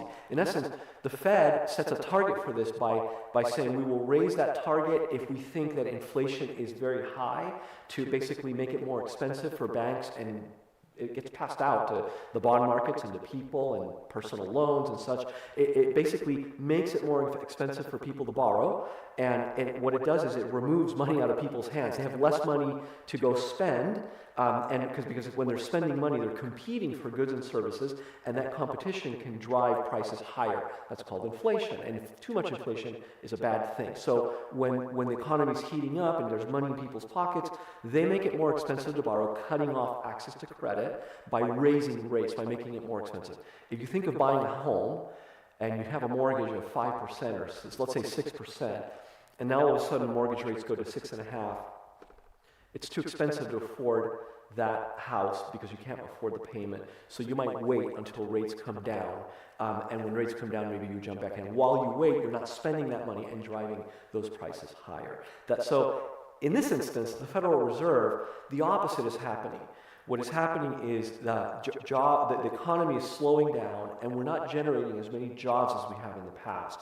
So the Federal Reserve is doing the opposite. They want to put money in people's hands, so they spend, and that creates demand, which causes businesses to expand. They borrow, it's cheaper for them to borrow, they expand, they hire more people, and they generate more jobs. They stimulate the economy by lowering interest rates. So the Federal Reserve is in that mode right now, and they lowered rates twice, then they paused for a long time, and then they lowered rates twice again. The last meeting was at the end of October 29th.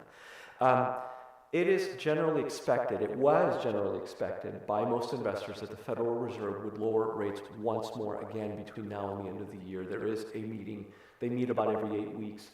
It's expected that they were going to lower rates again in their December meeting.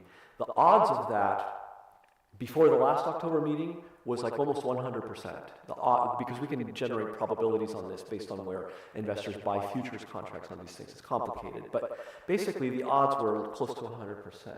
Those odds are less than 50% today. And that's simply because after the last meeting, the Federal Reserve released their minutes as they normally do, and they give a press release. And one of the things they said was, we see the economy still resilient, showing some strength, but job creation has moderated. We're not generating as many jobs. And not only that, but at the point that they met, the government had been shut down for close to a month. And the government releases key indicators, key data, economic data that they use to make these decisions. Primarily the jobs creation number known as the non-farm payrolls, which comes out the first Friday of every month, and also inflation. Now, eventually, the government, through the Bureau of Labor Statistics, they released a CPI number, Consumer Price Index, which is an inflation number. They needed it because they had to calculate COLA adjustments for Social Security benefits. So we have that number. It came in at 3%, which was elevated. And so it means prices are still a little higher. But the jobs numbers are expected. They were already weak coming into the government shutdown. Now that we're in this government shutdown, it's over. It's the longest that we've had in history, 47 days. There's a lot of uncertainty as to what the Federal Reserve is going to do. But in essence, what we think is happening is that we're still in a little bit of a late cycle economy. If you look at the economy in the business cycle, we're sort of at late stage, which means that we're seeing weakness permeate. And there is still room for the Federal Reserve to lower rates at some point in the future. If not at the next meeting, certainly within the next 6 months of 2026. What does that mean for you? What it means is that if they lower that target rate and the markets sort of follow through, and we don't have some sort of inflationary effect coming through all of this, you should see reinvestments coming in at lower rates. It means that earnings, though strong and historically strong from what you've seen over the last 15 years, they just won't be as robust as they have been in the past year. The opposite side of all of this, the bright side of all of this, of course, is that when rates fall, the value of your existing investments actually go up. Sometimes that gets realized when we reposition, sometimes it doesn't, but we do book that, as I just showed you in the total return number, so that's a good thing. And certainly your auditor controller will book that in the annual consolidated financial statements that you, or report that you issue every year. That'll get booked in your earnings. So from a financial position, you're in very good shape. From a safety and liquidity position, this investment program is in very good shape. Your treasurer takes steps to make sure that the approaches are very well diversified through using our management services in this portfolio, through utilizing local government investment pools that are available to him and his staff, and to making sure all the time that money is available when needed and optimized as much as possible. I'll stop there and take any questions you may have. Supervisor Pyska? Well, I always love it when you come to visit, Carlos. We learn so much. And our portfolio is, it's just one of the things I think we're all most proud of right now.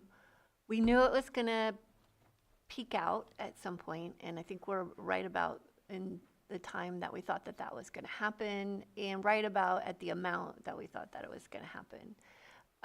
And so looking forward, I know it's really hard given everything you just told us, but what should we expect for budgeting and planning for the next year? Like how significant do you think falls will be? The impact for next year, for next fiscal year, shouldn't be significant, okay, but it will be lower. It goes back to a statement that I made earlier, which is that because you have a longer duration strategy, your strategy is to stay in the range of somewhere around 1.7, 1.8 years, regardless of what investments are doing. Logically, you would want to get as long as possible when rates are falling and as short as possible when rates are rising. Logically, if you think about it, if I'm shorter on average, I have more maturities coming in, which I can then redeploy faster in increasingly higher rates as rates rise, and the opposite when rates are falling. If rates are falling, I want to get as long as possible. That means that I have less money coming due, which they hang on to their yield for a longer period of time, and I'm not forced to reinvest in lower rates available in the markets as rates fall. But of course, getting super long, super short, how do you make that determination? When do you do that? And at what point do you get in? And what point do you get out? And how long will rates be moving? No one knows that. And this is why you pick a target, you stick with it regardless of what rates are doing. Now, we do position shorter and longer within a band around that target. That target is protecting your income for next year. Only a small portion of this portfolio will be replaced with those lower yields between now and the end of the fiscal year. So only a portion of the portfolio, not the entire program. So if you hear that Fed funds target rate is somewhere around 3 3/4 to 4%, which is what they're targeting, and your portfolio, you're reinvesting in somewhere around 3.8 or something like that, those reinvestments only impacts a portion of the portfolio. So it will take some time, and the reason it will take some time is because you implemented this strategy of being longer, which frankly is protecting you at the moment. I think that the impact will be harder felt possibly in the, not this next fiscal year, but the following fiscal year. But who knows what rates may look like at that time. Okay, that's good to know. Thank you. Yeah, I might be able to add something to that if it helps. We did have this chart that I was going to go over, and this is just we've been putting up each time. It's the quarterly earnings for the county, because I think partially in answer to Supervisor Pyska's question, the rate that you were seeing in the report from Chandler, that's based on accruals that are coming in and money that we're earning that we actually haven't realized yet, because bond payments come every 6 months, let's say. So this is the actual cash flow into the county, into the treasury. This is when the cash actually hits us, and this is what we're seeing. So these are the numbers that are essentially plugged into the budget. And so what I guess I would point out is that, yeah, we're definitely hitting the peak here. If you see, this last quarter, we brought in a little over $6 million. I would expect, based off what we're seeing, that this is either the highest or next quarter could potentially be higher, but because we've been spending down our cash, that's unlikely by my estimation. So I think you're probably seeing the peak. So as you go up, I think as Carlos was stating, if we're seeing this rate drop where we're going to be reinvesting at 25 or 30 basis points lower than we've been, then really you're going to see numbers more like where they were in here, I think, in the next fiscal year. After that, if it stabilizes, if the Fed doesn't keep cutting rates, we may basically sit just below where we are. But if they keep cutting rates, then just as this chart has gone up, slowly we would see that actual cash coming in go down over the upcoming years. Okay, thank you. All right, I'll open it up for public comment. All right, not hearing any. I'll close public comment and bring it back to the board. Lloyd, anything? I seen you move your hand, so I thought maybe. Thank you, Mr. Chair. So there's 2 recommended actions that can be taken as one motion, which is to accept the reports, the one from June 30, 2025 and September 30, 2025. That would be the So moved. board's motion. Second. I have a motion and a second. All in favor? Aye. Any opposed? That motion carries. Thank you very much. Thank you. Patrick and Carlos. Thank you. All right. Good to see you. Go ahead, Supervisor Sabatier. Mr. Chair, I apologize, but I've made a mistake that I would like to clarify, and I would like to reconsider item 5.14 if the board so chooses to do so. There are certain criteria to meet. My plan is I wish to abstain because of the lack of information, and I should have done so, and I made a mistake. And there is stipulation within the statute that if those who were here in public are no longer here, that we can put that on the next agenda. I don't believe that we are going to change the outcome of the vote, so I don't know if that is absolutely necessary. But on record, I would like to rescind my vote and change it to abstain, and I'm asking the board to reconsider item 5.14. Lloyd? Okay. So under Rule 9, on a meeting of the same day, any board member who votes in the majority on the question is eligible to make a motion to reconsider. If that is before your board, it would be two motions for clarification or confirmation from Supervisor Sabatier, because there were two separate motions taken up under item 5.14. And so before your board right now would be the motions, plural, to reconsider the votes on those two agreements under agenda item 5.14. So for that request for reconsideration, your board may want to take in public comment as well, just for that motion, and that before your board takes any action on the reconsideration request. So for this right now, I should open it up to public right now. I make the motion to reconsider the two to see if there is a second. And my suggestion here would be to just take up public comment on the motion to reconsider, because, because there is a motion that's being proposed before your board today. Gotcha. Any public comment on that? Not in the chambers. Right, close public comment. And I have a motion. Okay, and just to clarify, it could be more appropriate, the suggestion here would be, it would be more appropriate to move to reconsider, to have two motions, because it pertains to each separate agreement. So the first motion for your board's consideration would be to motion to reconsider the vote on amendment number 4 to the joint operating agreement, Southeast Geysers Effluent Pipeline Project under agenda item 5.14. And this would be made with your board sitting in as the board of directors for the Lake County Sanitation District. So moved. So I have a motion and a second. All in favor? Aye. Any opposed? Nay. No. Motion carries 3-2. Do we need another one? Yes, and it would be, this one would pertain to the next agreement, the other agreement under agenda item 5.14, and that would be a motion to reconsider the vote on the Clear Lake Water Supply Agreement, again, sitting in as the board of directors for the Lake County Sanitation District. So moved. I have a motion and a second. All in favor? Aye. Opposed? No. Nay. Motion carries 3-2. With those two motions to reconsider having passed by a majority vote, your board may, at this point, want to essentially take up agenda item 5.14. It essentially reopens Right. 5.14, so that your board again may want to take public comment to that, I'll open it right further now. discussion, and then the vote would then be before your board as it relates to those two agreements, for the approval of each of those agreements. Vice Chair? Just a question, so we don't have the folks in the room here, so that would be my concern, that they have the opportunity to be here. Supervisor Owen? I feel that the only change is that Mr. Sabatier just wants to abstain. So I don't have a problem, because I know it's going to pass. I just think that he just wants to be on record.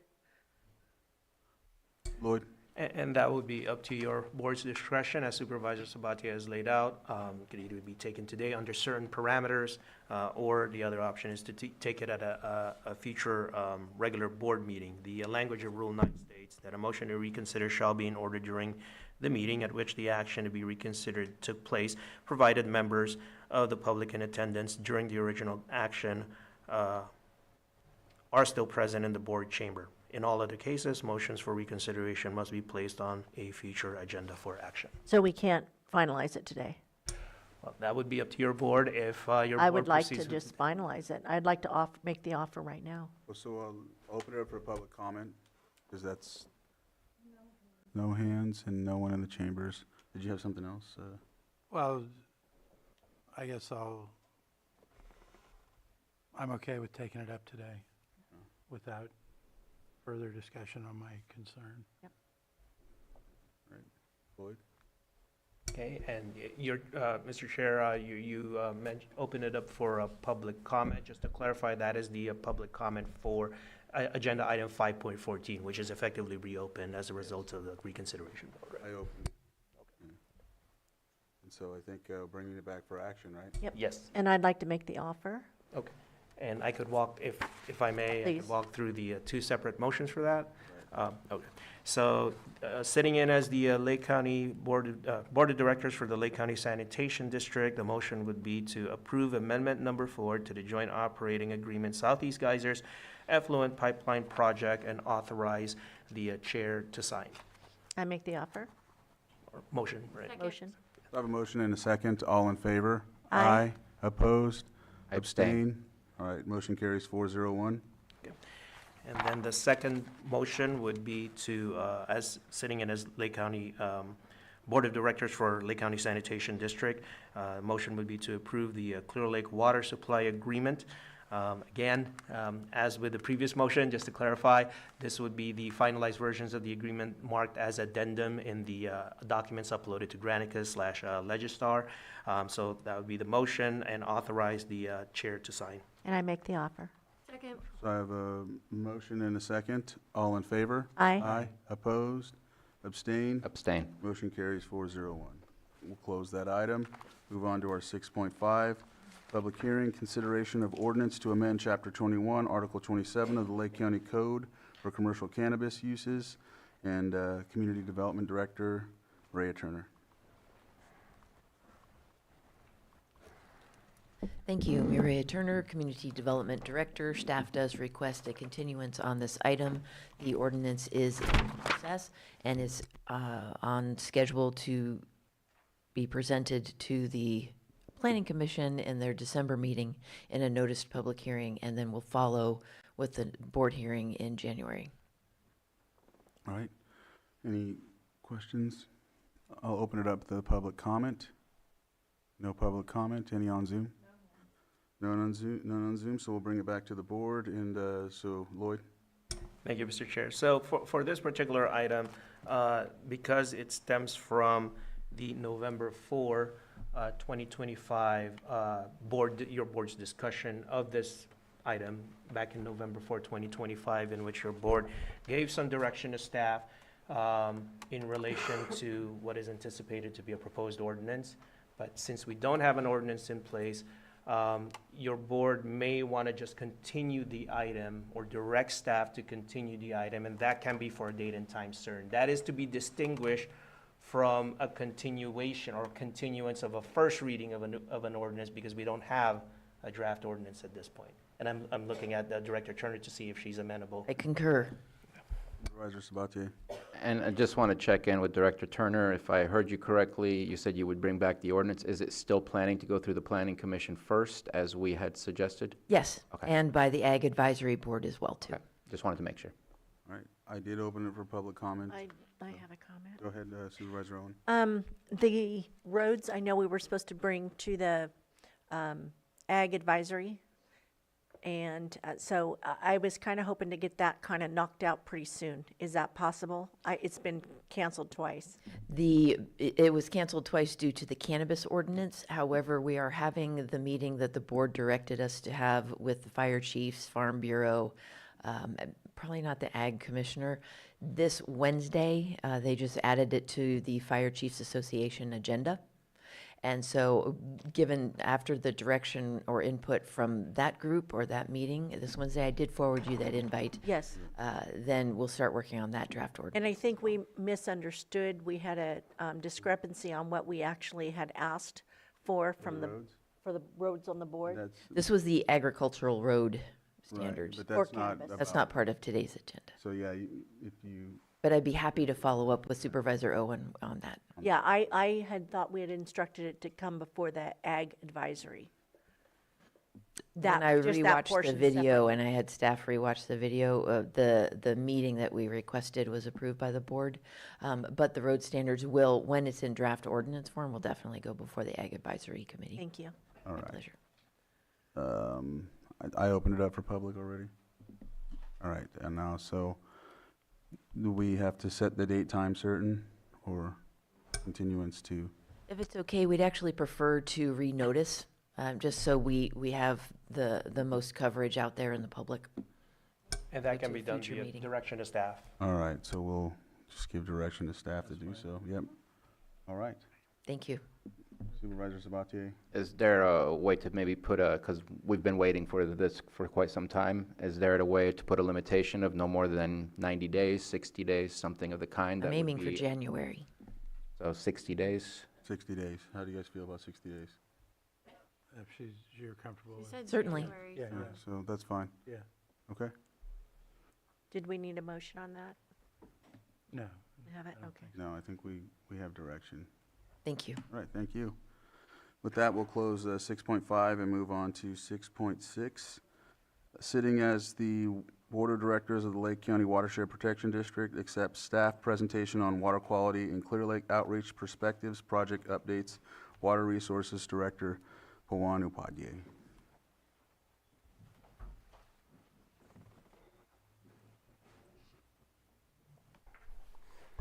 Hello everyone, it's pt1 Upadhyay, Lake County Water Resources Director. So today we have a presentation here and we have a consultant joining us for that. So just a brief history about this project. So we got this grant from Blue Ribbon Committee to conduct a comprehensive outreach assessment in 2022. The purpose of this effort was to evaluate public perception, awareness, and knowledge gaps related to water quality in Clear Lake, with the goal of strengthening future education outreach and scientific communication efforts across local communities. Following the county's procurement policies, we put out a RFP to get a consultant working on this, and then we received a successful bid from SCI, and I believe they were the only one we received a proposal from, and they were selected to conduct this outreach study, and now they have concluded their results for the public perception survey, which I think, if you guys recall, like there was a survey which went out earlier this year.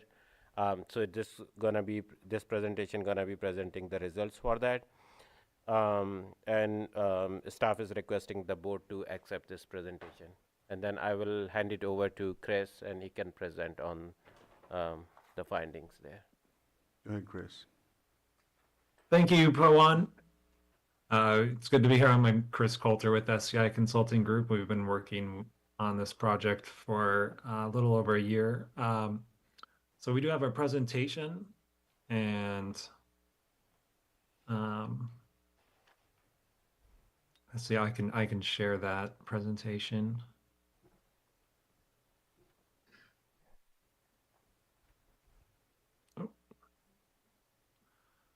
Okay, so today we're just going to talk about the results of our work to date.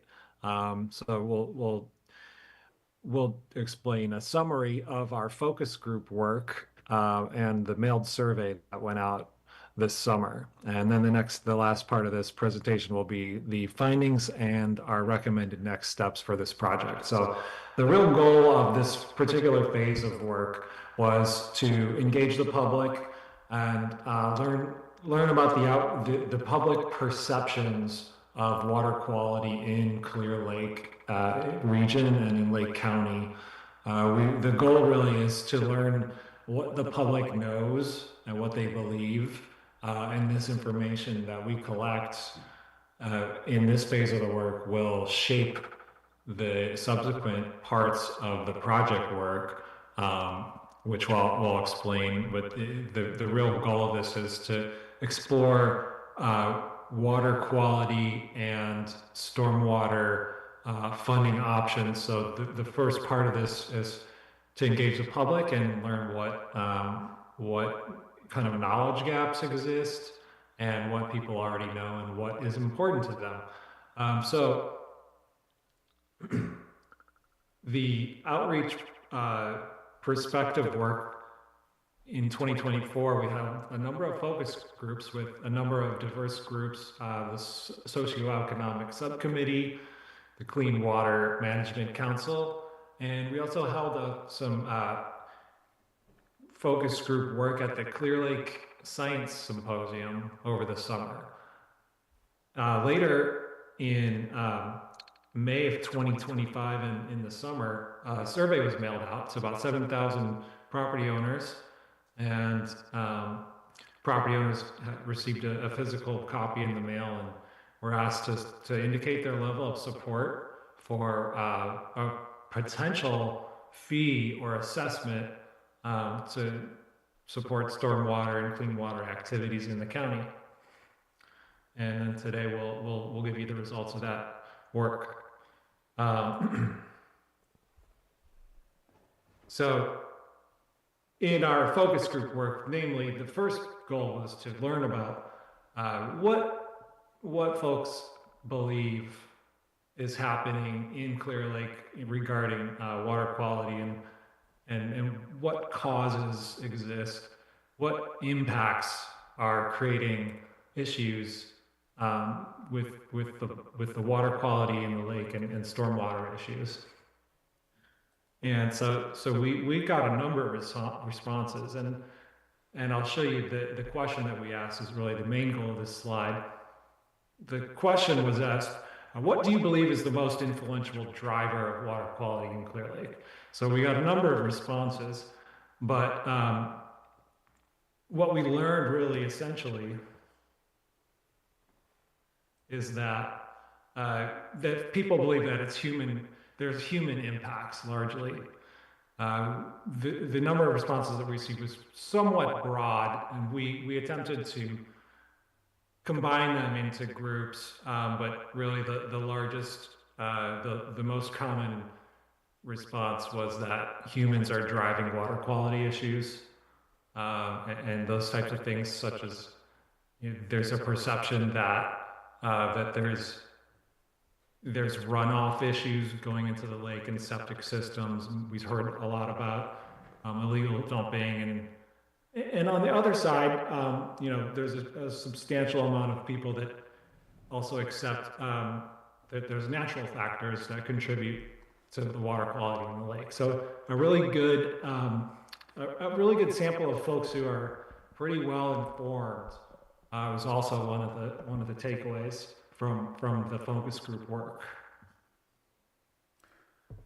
Chris, we also asked a question about what people's perceptions. Real quick, I know we have quite a bit of slides left. We have quite a robust agenda, so if you can summarize. Yeah, so we also learned that a lot of folks in the region believe that Clear Lake was a lot cleaner 200 years ago, and that's important because it believes that it ties into the human cost of this issue. So this is the mailed survey that went out. But right now, I'm going to give you the results of that mailed survey. So in our mailed survey work, which incorporated a lot of the findings from our focus groups, we asked folks...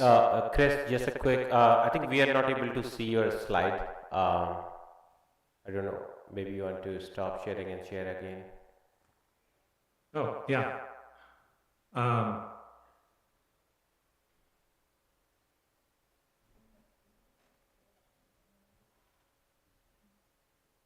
Yeah. Are you able to see? Yes. Yes. Oh, okay, good. So our mailed survey, 7,100 surveys were mailed out.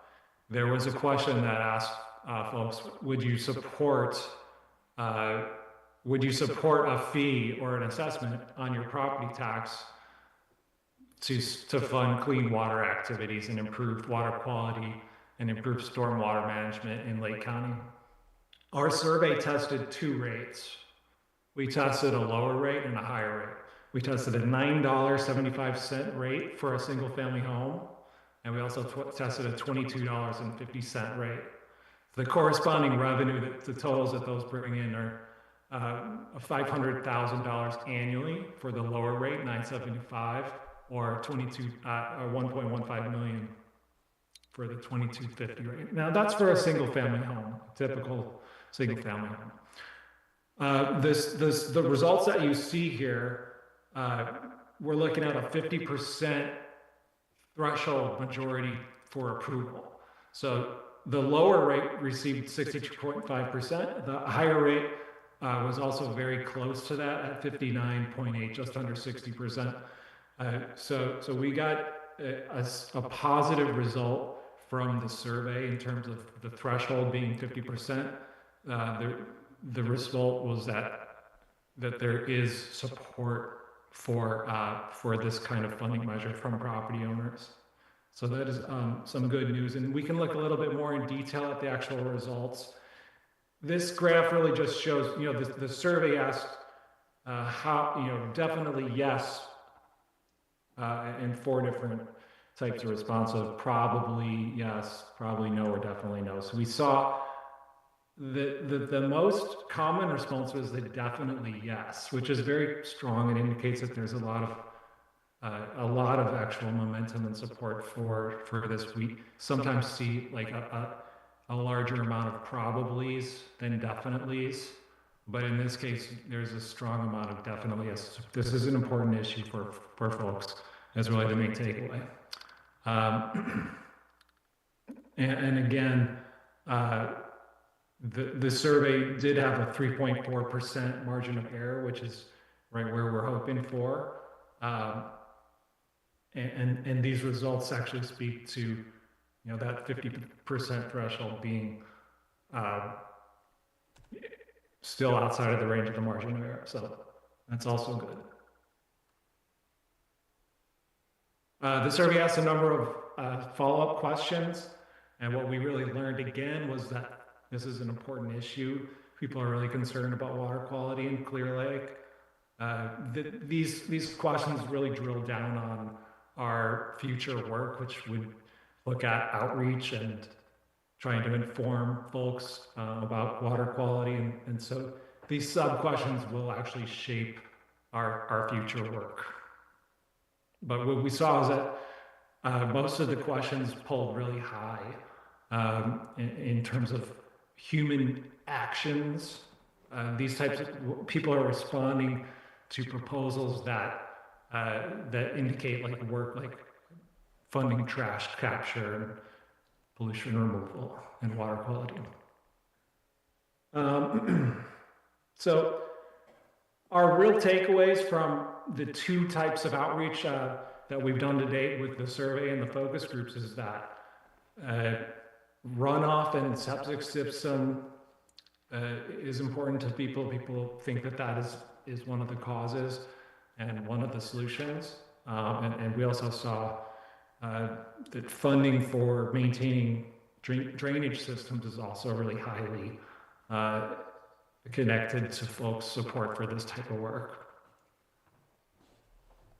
And so what we've done really with this phase of work is set the groundwork for potential outreach themes and messaging for a potential, if in the future, if there is a ballot measure, that this type of the messaging that focuses on human cause for water quality is really one of the focuses. And we want to emphasize practical, visible outcomes and actual work that can impact less flooding, cleaner water, safer recreation. And we don't really want to talk about abstract ideas. We want to talk about physical work. And again, septic issues are also one of the hot points, so that's definitely going to be included in any future messaging. So in terms of the next steps, this project includes a feasibility analysis, which explains all the different type of revenue options available. What we essentially would be starting is a feasibility study that focuses on a property-related fee at a $22.50 assessment level, and the subsequent steps on that, after that, there would be a potential future implementation of a funding source, and that would be an optional step. So with that, we have a little bit of time for some questions, so happy to go ahead, Supervisor open it up Owen. to the floor. Okay, I think it's page 11. It says mailed in survey, write in comments. And on that particular page, property owners against the assessments, it was 67 that wrote taxes and assessments are already too high, with a total of 166 people against it. And then the property owners in favor of the assessments, there was different aspects under that, but the total number was 140. Yes, thank you for your question. And I hope you can see the screen that's up now. Yes. So when we mail out the survey, there's a write-in field. We had 166 total negative comments and 140 positive write-in comments. So those are noted. These are typical responses. A lot of times people say that we already pay enough in taxes, so that's always the most popular response. All right, Supervisor Sabatier? Yeah, just a quick question. You submitted or you sent out 7,100 surveys, only received 809 responses. Do you have like a mapping of who responded? Because I'm going to make an assumption that the 7,100 was kind of a cross-section of the community, so it would kind of go everywhere. But the 809 could be very specific locations, such as are the responses from wealthier areas, so that when we try to look at this as a county-wide potential question, that yes, we might get those that have disposable income saying yes, but those that don't, maybe they didn't respond and they would struggle more to say yes. So just kind of curious if there was a mapping of where the responses came from. That's a great question, Supervisor. Yes, we do have that. There's a map of all the location of where these folks live.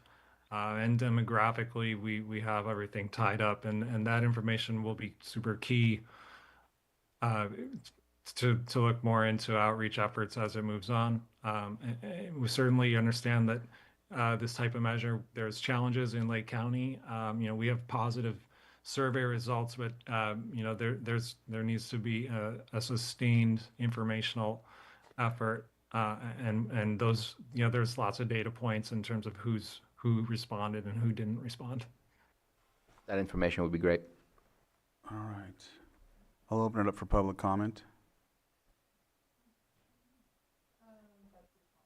Betsy, if you can unmute. Thank you, Mr. Chair.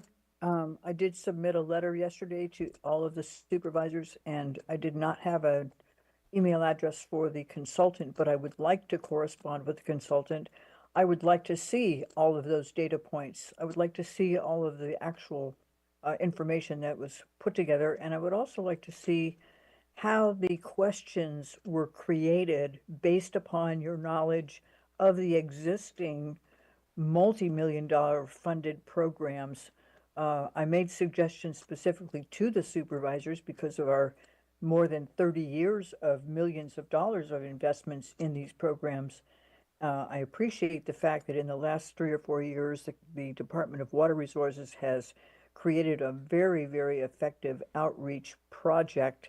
I hope the funding that you have will continue that project, because that's what's the basis of your knowledge in the public. But I think Bruno's question is very valid. Where did those answers come from, and how were they asked these questions? I have not seen the survey. I would like to actually see the survey and see what was asked, and that kind of thing. So I'd appreciate having that information. Thank you. All right. Any other public comment? All right, close public comment and bring it back to the board. And I think it's just accept the presentation, so. Supervisor Sabatier? And what I appreciate is we have finite amount of funding when it comes to water resources, and Clear Lake is something we need to manage and take care of. Luckily, we have good partners that help us with that as well. I'm not against the concept of looking at where other revenues could come from, such as potentially some kind of tax measure that goes on the ballot. But I would much prefer going after a specific tax than a general tax, just because that holds us accountable for future generations rather than just the people who have good intentions and know what they were asking. And so having it not reach that 2/3 status kind of limits my approach of maybe now's not the right time, and maybe there's other opportunities, and continue to work with our partners to see how we can best extend those dollars to make sure that we are treating our lake in the appropriate way and making progress. But just wanted to at least make those points. Supervisor Owen? Oh, I'm sorry. Oh, okay. All right. Lloyd?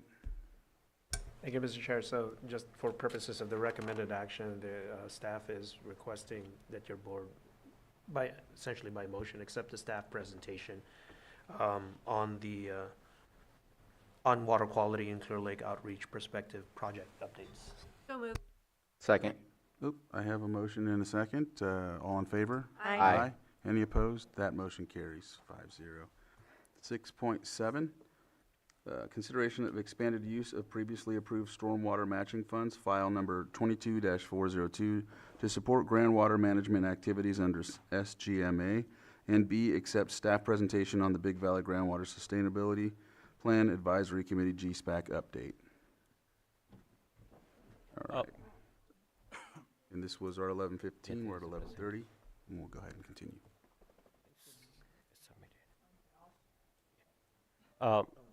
Hello everyone, it's Pawan Upadhyay, Lake County Water Resources Director, and I have with me here. Good morning, everyone. My name's Todd Abbott. This is my first time addressing the board, and it's a real honor today.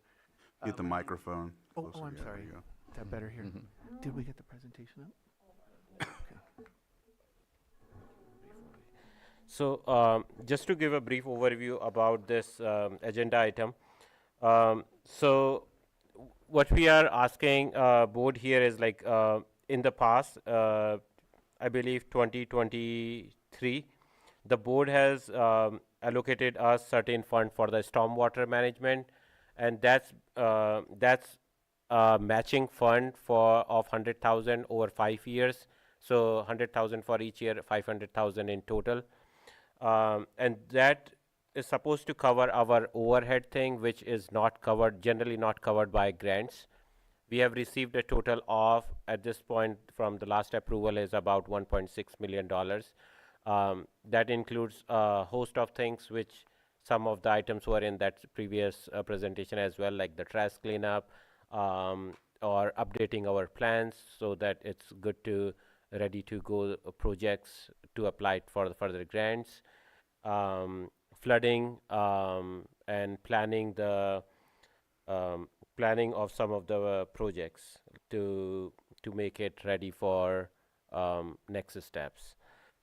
So what we are asking board on this item is to expand the use of that 500,000 to include, so we can use those funds for groundwater as well. And that's primarily because we have been using our internal department fund to address some of the stormwater matching requirement which is needed for the grants. So yeah, I think I will pass it to Todd and he can give a overview and go to the presentation. All right. Good morning, everyone. It's a real honor to address the board today. It's my first address.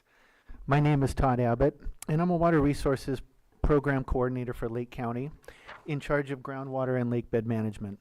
Today I'll provide you with a very brief update of where Lake County's groundwater management program stands, and then I'll turn it over to my director, Pawan, for a discussion about funding. The next slide, please. As you likely know, SGMA stands for Sustainable Groundwater Management Act. It passed the California State Legislature in 2014 and requires local management of the county's groundwater to prevent overdraft and to ensure long-term sustainability of the resource.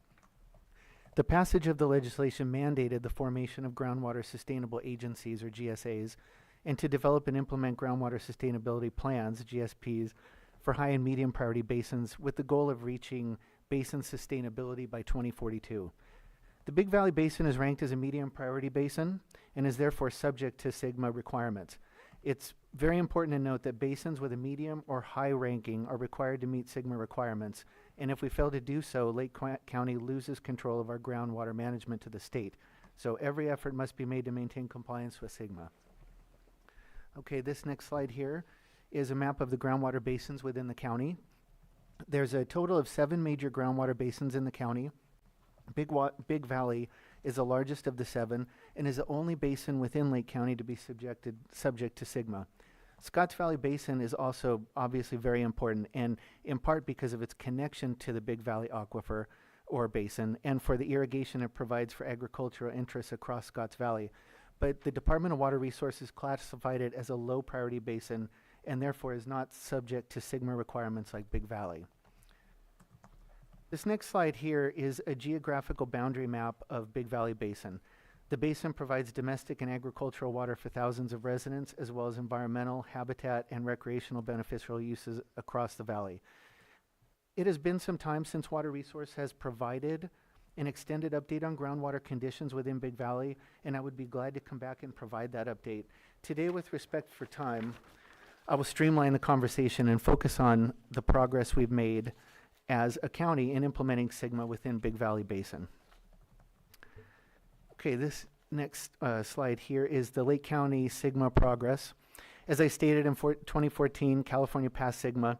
In 2021, Lake County Water Resources Department received just over a $1.3 million SGMA implementation grant from the Department of Water Resources, in particular to develop the formation of the Big Valley GSA and GSP.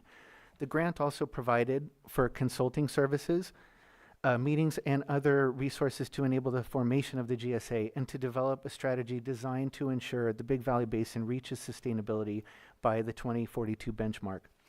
In 2022, Water Resources submitted the Big Valley GSP to DWR for approval, and in April of 2023, DWR approved the report.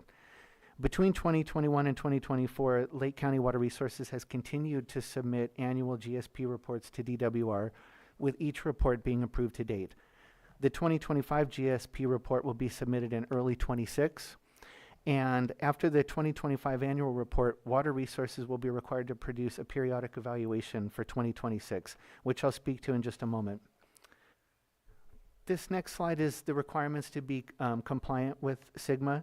To restate, we must submit an annual groundwater report that provides year-to-year updates on groundwater conditions across the valley, and we also must submit a periodic evaluation every 5 years.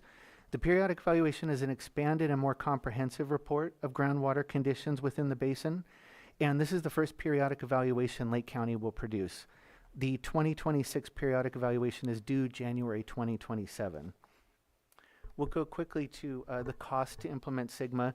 This chart essentially outlines the myriad of responsibilities that DWR outlines for the administrative, regulatory, and project costs associated with SGMA that must be funded. From general, what's important here to know is that from general and operational needs to report production and well monitoring, implementing SGMA is a multi-pronged endeavor and has required resources from a range of places.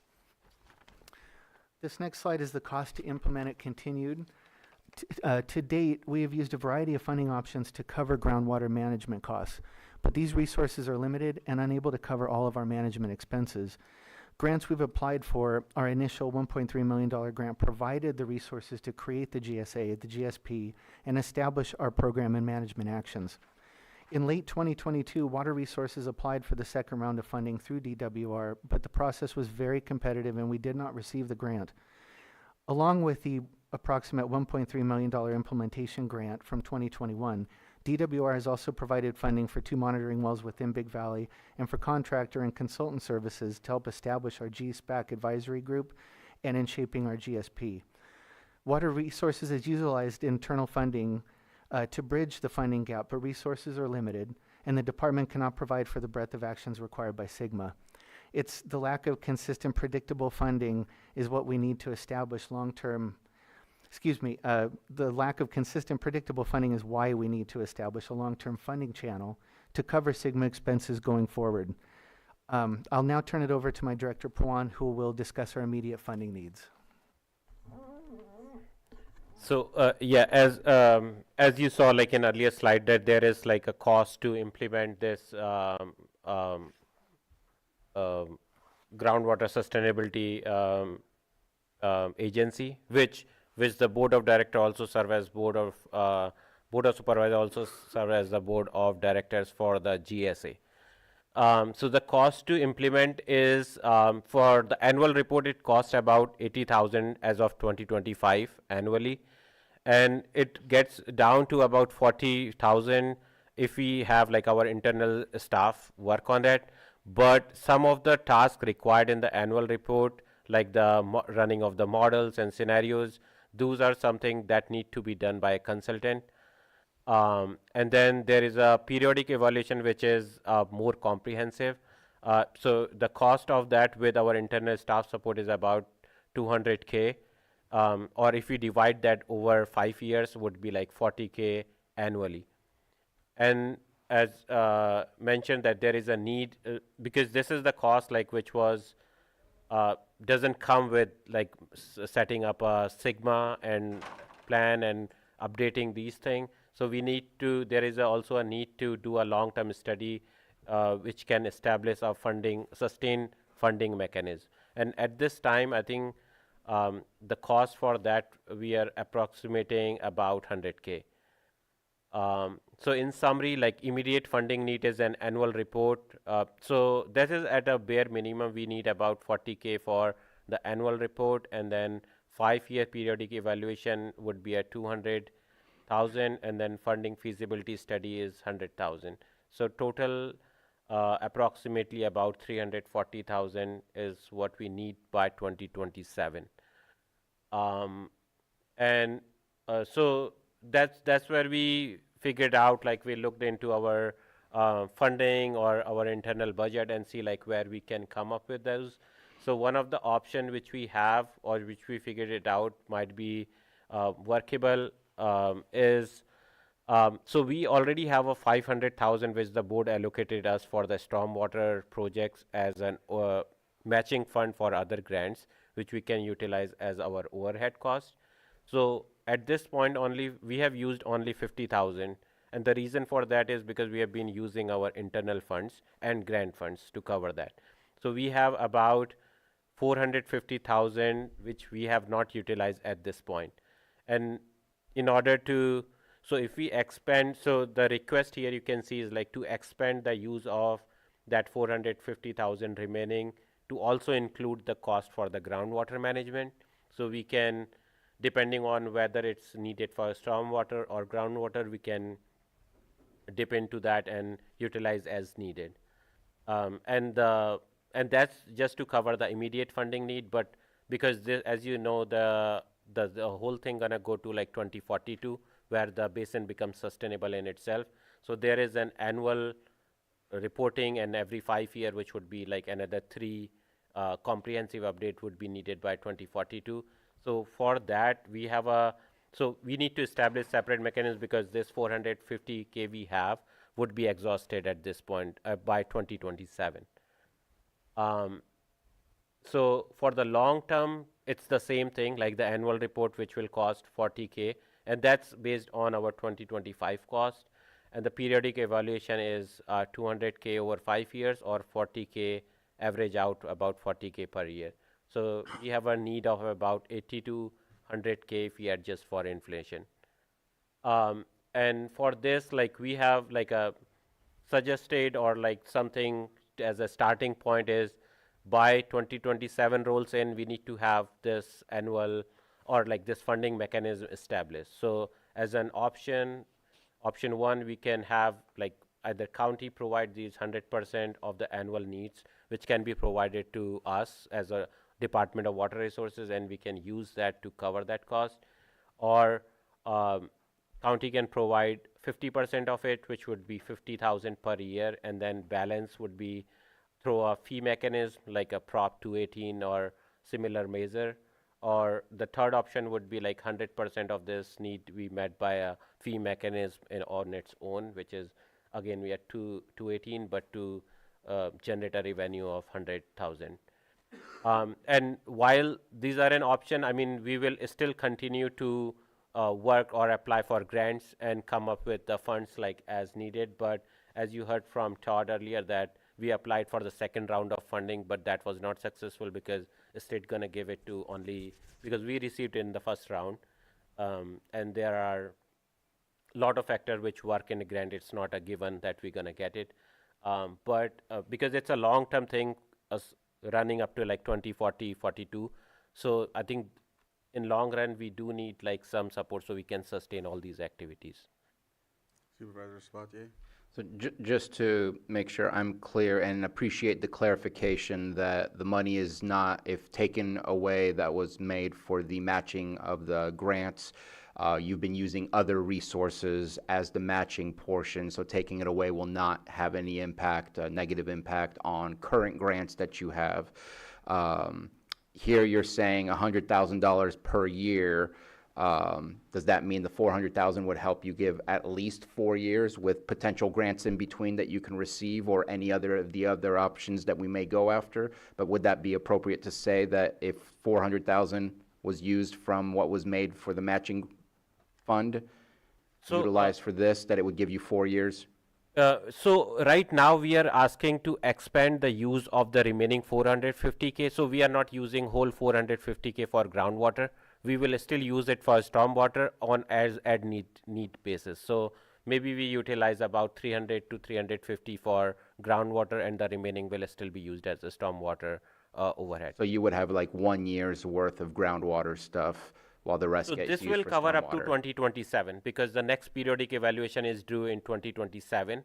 So this will run us to 2027, and by 2028 comes in, we need to have some other funding, either a grant or 218 or like some county funds. And do you know if the state will offer similar grants as the first one that we did receive for groundwater and the second one we did not receive? Will there be new iterations of those grants? I think there will be. Okay. Yeah. But we will definitely apply for it, but whether we get it or not, that's another question. And I don't mind doing a year to year and just saying, let's cover for this at this moment in time. I'd hate to know what Sigma looks like if you don't meet their requirements. Vice Chair? So just so I'm understanding right, the 500,000, that was a one-time amount of money that was provided, so that's not something that's going to be renewed, right? Yes. So once that's gone, it's gone. Yeah, so that was for 100,000 each year for 5 years, and that was on a rollover basis. So whatever we have not utilized gonna roll over till 2027. So at this point, we have only used 50,000, so 450 is still there for us to use. Okay, I'm not necessarily concerned with providing the assistance right now with that money available, just concerned about the future, and especially if we're going to look at fee mechanisms, which I assume would be charging people for the use of their groundwater. Is that correct? Yeah, in some way or form, yes, yeah. Okay. Supervisor Owen, and then Supervisor. Well, I'd like to say thank you for looking to the future and me looking that far down the road, so I appreciate that. I am not for tapping people for their own wells. I'm against that. But I am in support of supporting you now, and I appreciate the fact that you're looking that far down the road. So thank you. Supervisor Pyska? Yeah, I mean, I think it's pretty obvious we need to keep funding this because we don't want a state takeover, and that's what happens if we don't comply. This is, again, a little bit of an unfunded mandate here because we've got to do this for the state, and we're not getting supported, so hopefully that will change in their grants, and maybe that's something that we can advocate for because this is going to be an ongoing financial need for the next 20 years. So, yep, I'm in support of moving this forward. Thank you for being creative. We have to do what it takes to make sure that we maintain control of that basin. Open it up for public comment. Is there anyone in the chambers?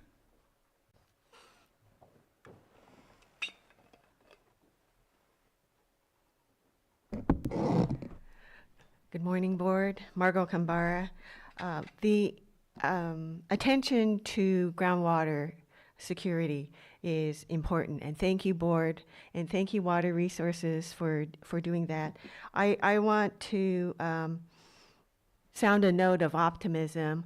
I am very encouraged by the energy and enthusiasm that Coordinator Abbott shows for his duties on groundwater. He takes it very seriously, and I look forward to continuing to participate in the Groundwater Sustainability Plan Advisory Committee meetings.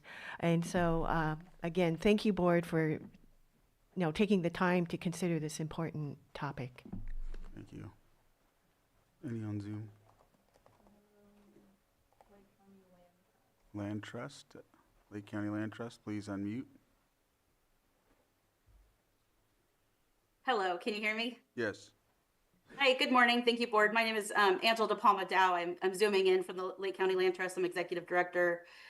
We also I serve as a seat on the GSPAC committee for Big Valley groundwater sustainability planning, and we also have property in Big Valley for the land trust, and then also me personally. I very much appreciate being able to maximize funds across the board. I think I brought this up as these stormwater funds as being available as an option for helping support some groundwater actions at one of our GSPAC meetings. I do want to bring to attention the process, however, because the stormwater match funds were agreed upon by the Clean Water Program. So actually the Clean Water Program, which has seats from both county, the district, and both cities of Lakeport and Clear Lake, have oversight over the Blue Ribbon Committee grants that were approved. So when we proposed to the Blue Ribbon Committee about that project and about those grant commitment funds, it was with approval and support by the Clean Water Committee, Clean Water Program Committee, to provide oversight and be supportive of all the projects that those funds generated. So I think requests should have gone to that program first for use of those match funds. And I see you guys have a meeting according to the Agenda Center on the 20th, but I don't see that item on there. Also, because that is a Blue Ribbon Committee grant, which those grants were again approved by the 16-member Blue Ribbon Committee, with those funds committed for stormwater program match, I do not believe this request was presented to the Blue Ribbon Committee, at least not in any of the technical committees, which I am sit in both the socioeconomic and the technical subcommittee. So I just think there needs to be a different order of the process. So maybe approve, I think Supervisor Sabatier mentioned approving this year's, some of the funds allotted to meet the Sigma requirements for this year, but then go back to those committees and let them know that you are using those funds in a different way. And I would also recommend that you revisit the list of the use of those match funds from the May 10th, 2022 board item, which indicated the use of those funds. And there's a list there, and there could be some way in there you could include some groundwater projects, because groundwater and surface water as stormwater runoff are related and interconnected. So I would just suggest that that should be revisited and should have been part of this presentation to provide the full story about what those funds were supposed to be used for. Lastly, I'm really sorry, thank you, is that I believe the county is at 50% compliance for stormwater requirements. And so although these are both unfunded mandate projects, it's kind of rerouting much needed funds from one program to another program. And you want to make sure that there's balance, that you're meeting the requirements of both without, stealing Peter to pay Paul kind of thing. And the stormwater program is really important and requires protection of the resource, both on the surface and in the groundwater. Wrap up, please. Thank you very much for your time. Thank you. Betsy Kahn? Thank you, Mr. Chair. Thank you, Board. Thank you, Pawan and Mr. Abbott. And I appreciate Angela's comments.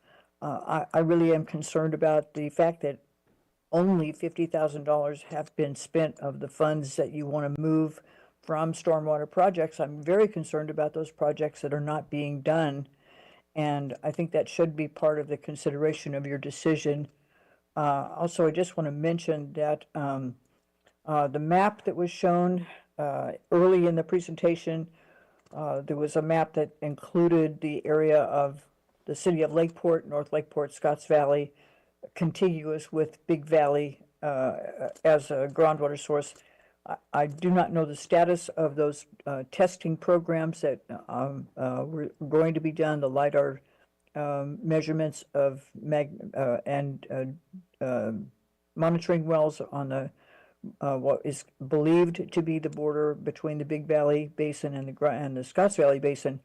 But I think it's important not to convey through misdirection that there is a known connection between those two basins. If there is, we need to have even greater protection. And finally, it is your job to do that. It is within your purview to do that. It's not something that we should resent doing. It's something that we should be really caring about in terms of our county resources. Thanks so much. Thank you. Any other comment? Okay, I'll close public comment. Go ahead. I would like to respond briefly that, so the remaining funds is not there because we have not been doing the work. It's because we have been using some other source of funding. So as I said earlier, like we have been using our internal match, and that's the reason why the fund has been not utilized as much as initially expected. So the work is getting done on both front, like the groundwater as well as the stormwater. All right. With that, action. None? I'll make a motion to approve expanded use of previously approved stormwater matching funds, file number 22402, to support groundwater management activities under Sigma as the first part of the motion. Second. I have a motion and a second. All in favor? Aye. Any opposed? That motion carries 5-0. And then I think it's There's a B, Yeah. motion to accept staff presentation on the Big Valley Groundwater Sustainability Plan Advisory Committee GSPAC update. Second. I have a motion and a second. All in favor? Aye. Any opposed? That motion carries 5-0. Thank you very much. Thank you. Yep, there we go. Thank you. We'll move on to our 6.8, public hearing, consideration of draft ordinance amending Chapter 21, Articles 11 and 12, the county zoning code to implement general plan housing element policy HE 58 pertaining to affordable housing. Community Development Director, Maria Turner.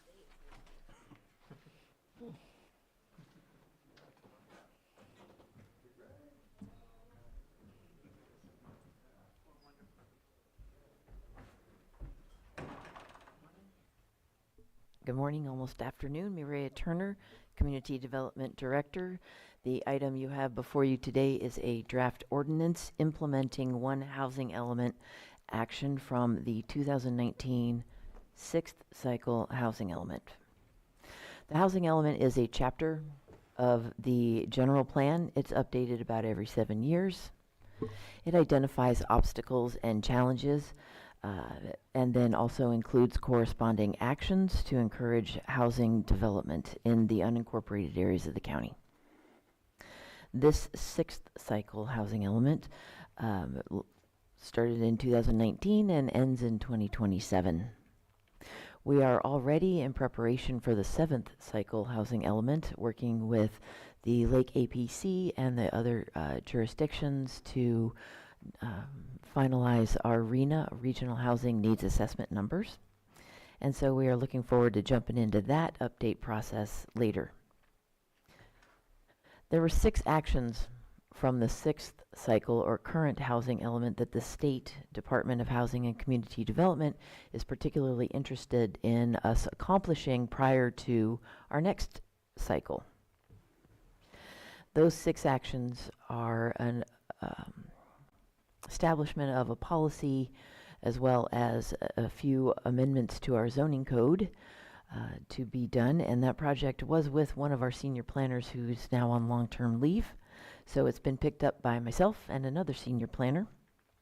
And we have had ongoing communications with HCD, the Department of Housing and Community Development.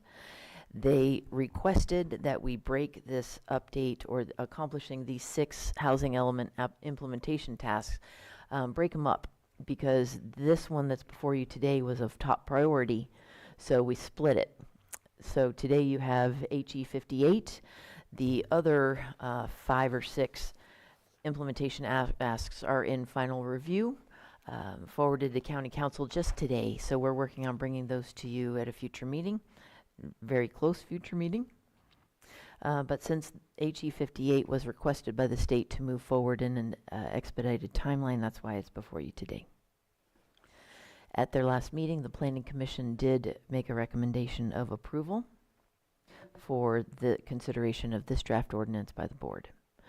HE 58 adds a sentence to Articles 11 and 12, which are 2-family residential and multifamily residential of the zoning code.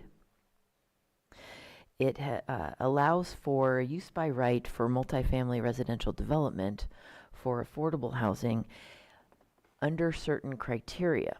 And those criteria are, one, that the site has been identified as a potential affordable housing site in the last 2 cycles, so the last 14 years, or 2 housing elements as potential affordable housing site, or it is within the high density zoning. So that would be the multifamily residential zoning, or possibly R2, the 2-family residential zoning, depending on the size of the development. The purpose of which is to lower the governmental obstacle of requiring a conditional use permit for multifamily residential housing. So in order to accomplish this housing element implementation action, which was already when the housing element came before the Planning Commission, it was included in that. It was approved by the board.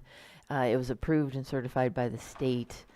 So in order to accomplish this, in order to amend the zoning code, we do so via ordinance. And that's what you have before you today, is to add that sentence to both Article 11 and 12. Supervisor Sabatier, did you have your pen up? Yeah, I'm just, is this legislation that created that everybody has to pass HE 58? Like, how does HCD approach us with this request? It's based on everybody is getting this request?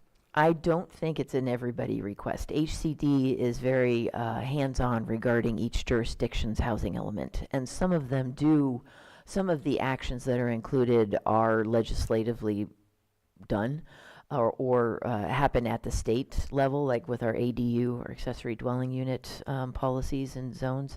I am not aware that this one is. I think it was identified as something that was missing from our ordinance that could enable or support and encourage multifamily residential housing. My only reservation is just it fits where it fits. It doesn't just fit anywhere. I'd love to get a map from you on where would this be allowed as a by right type of project, so that we get a better understanding of where these things may pop up, because it's hard to identify how many have been in the cycle 2 times, what's the right zone, so that we can get an idea of what communities may be impacted, because these projects do pop up and you get no choice at that point. And so it would just be nice to be able to get a map to understand where the potential projects could align.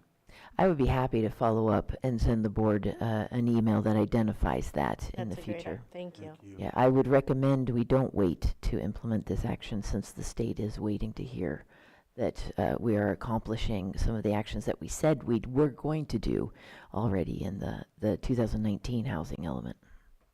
All right. Any other questions? Open it up for public comment.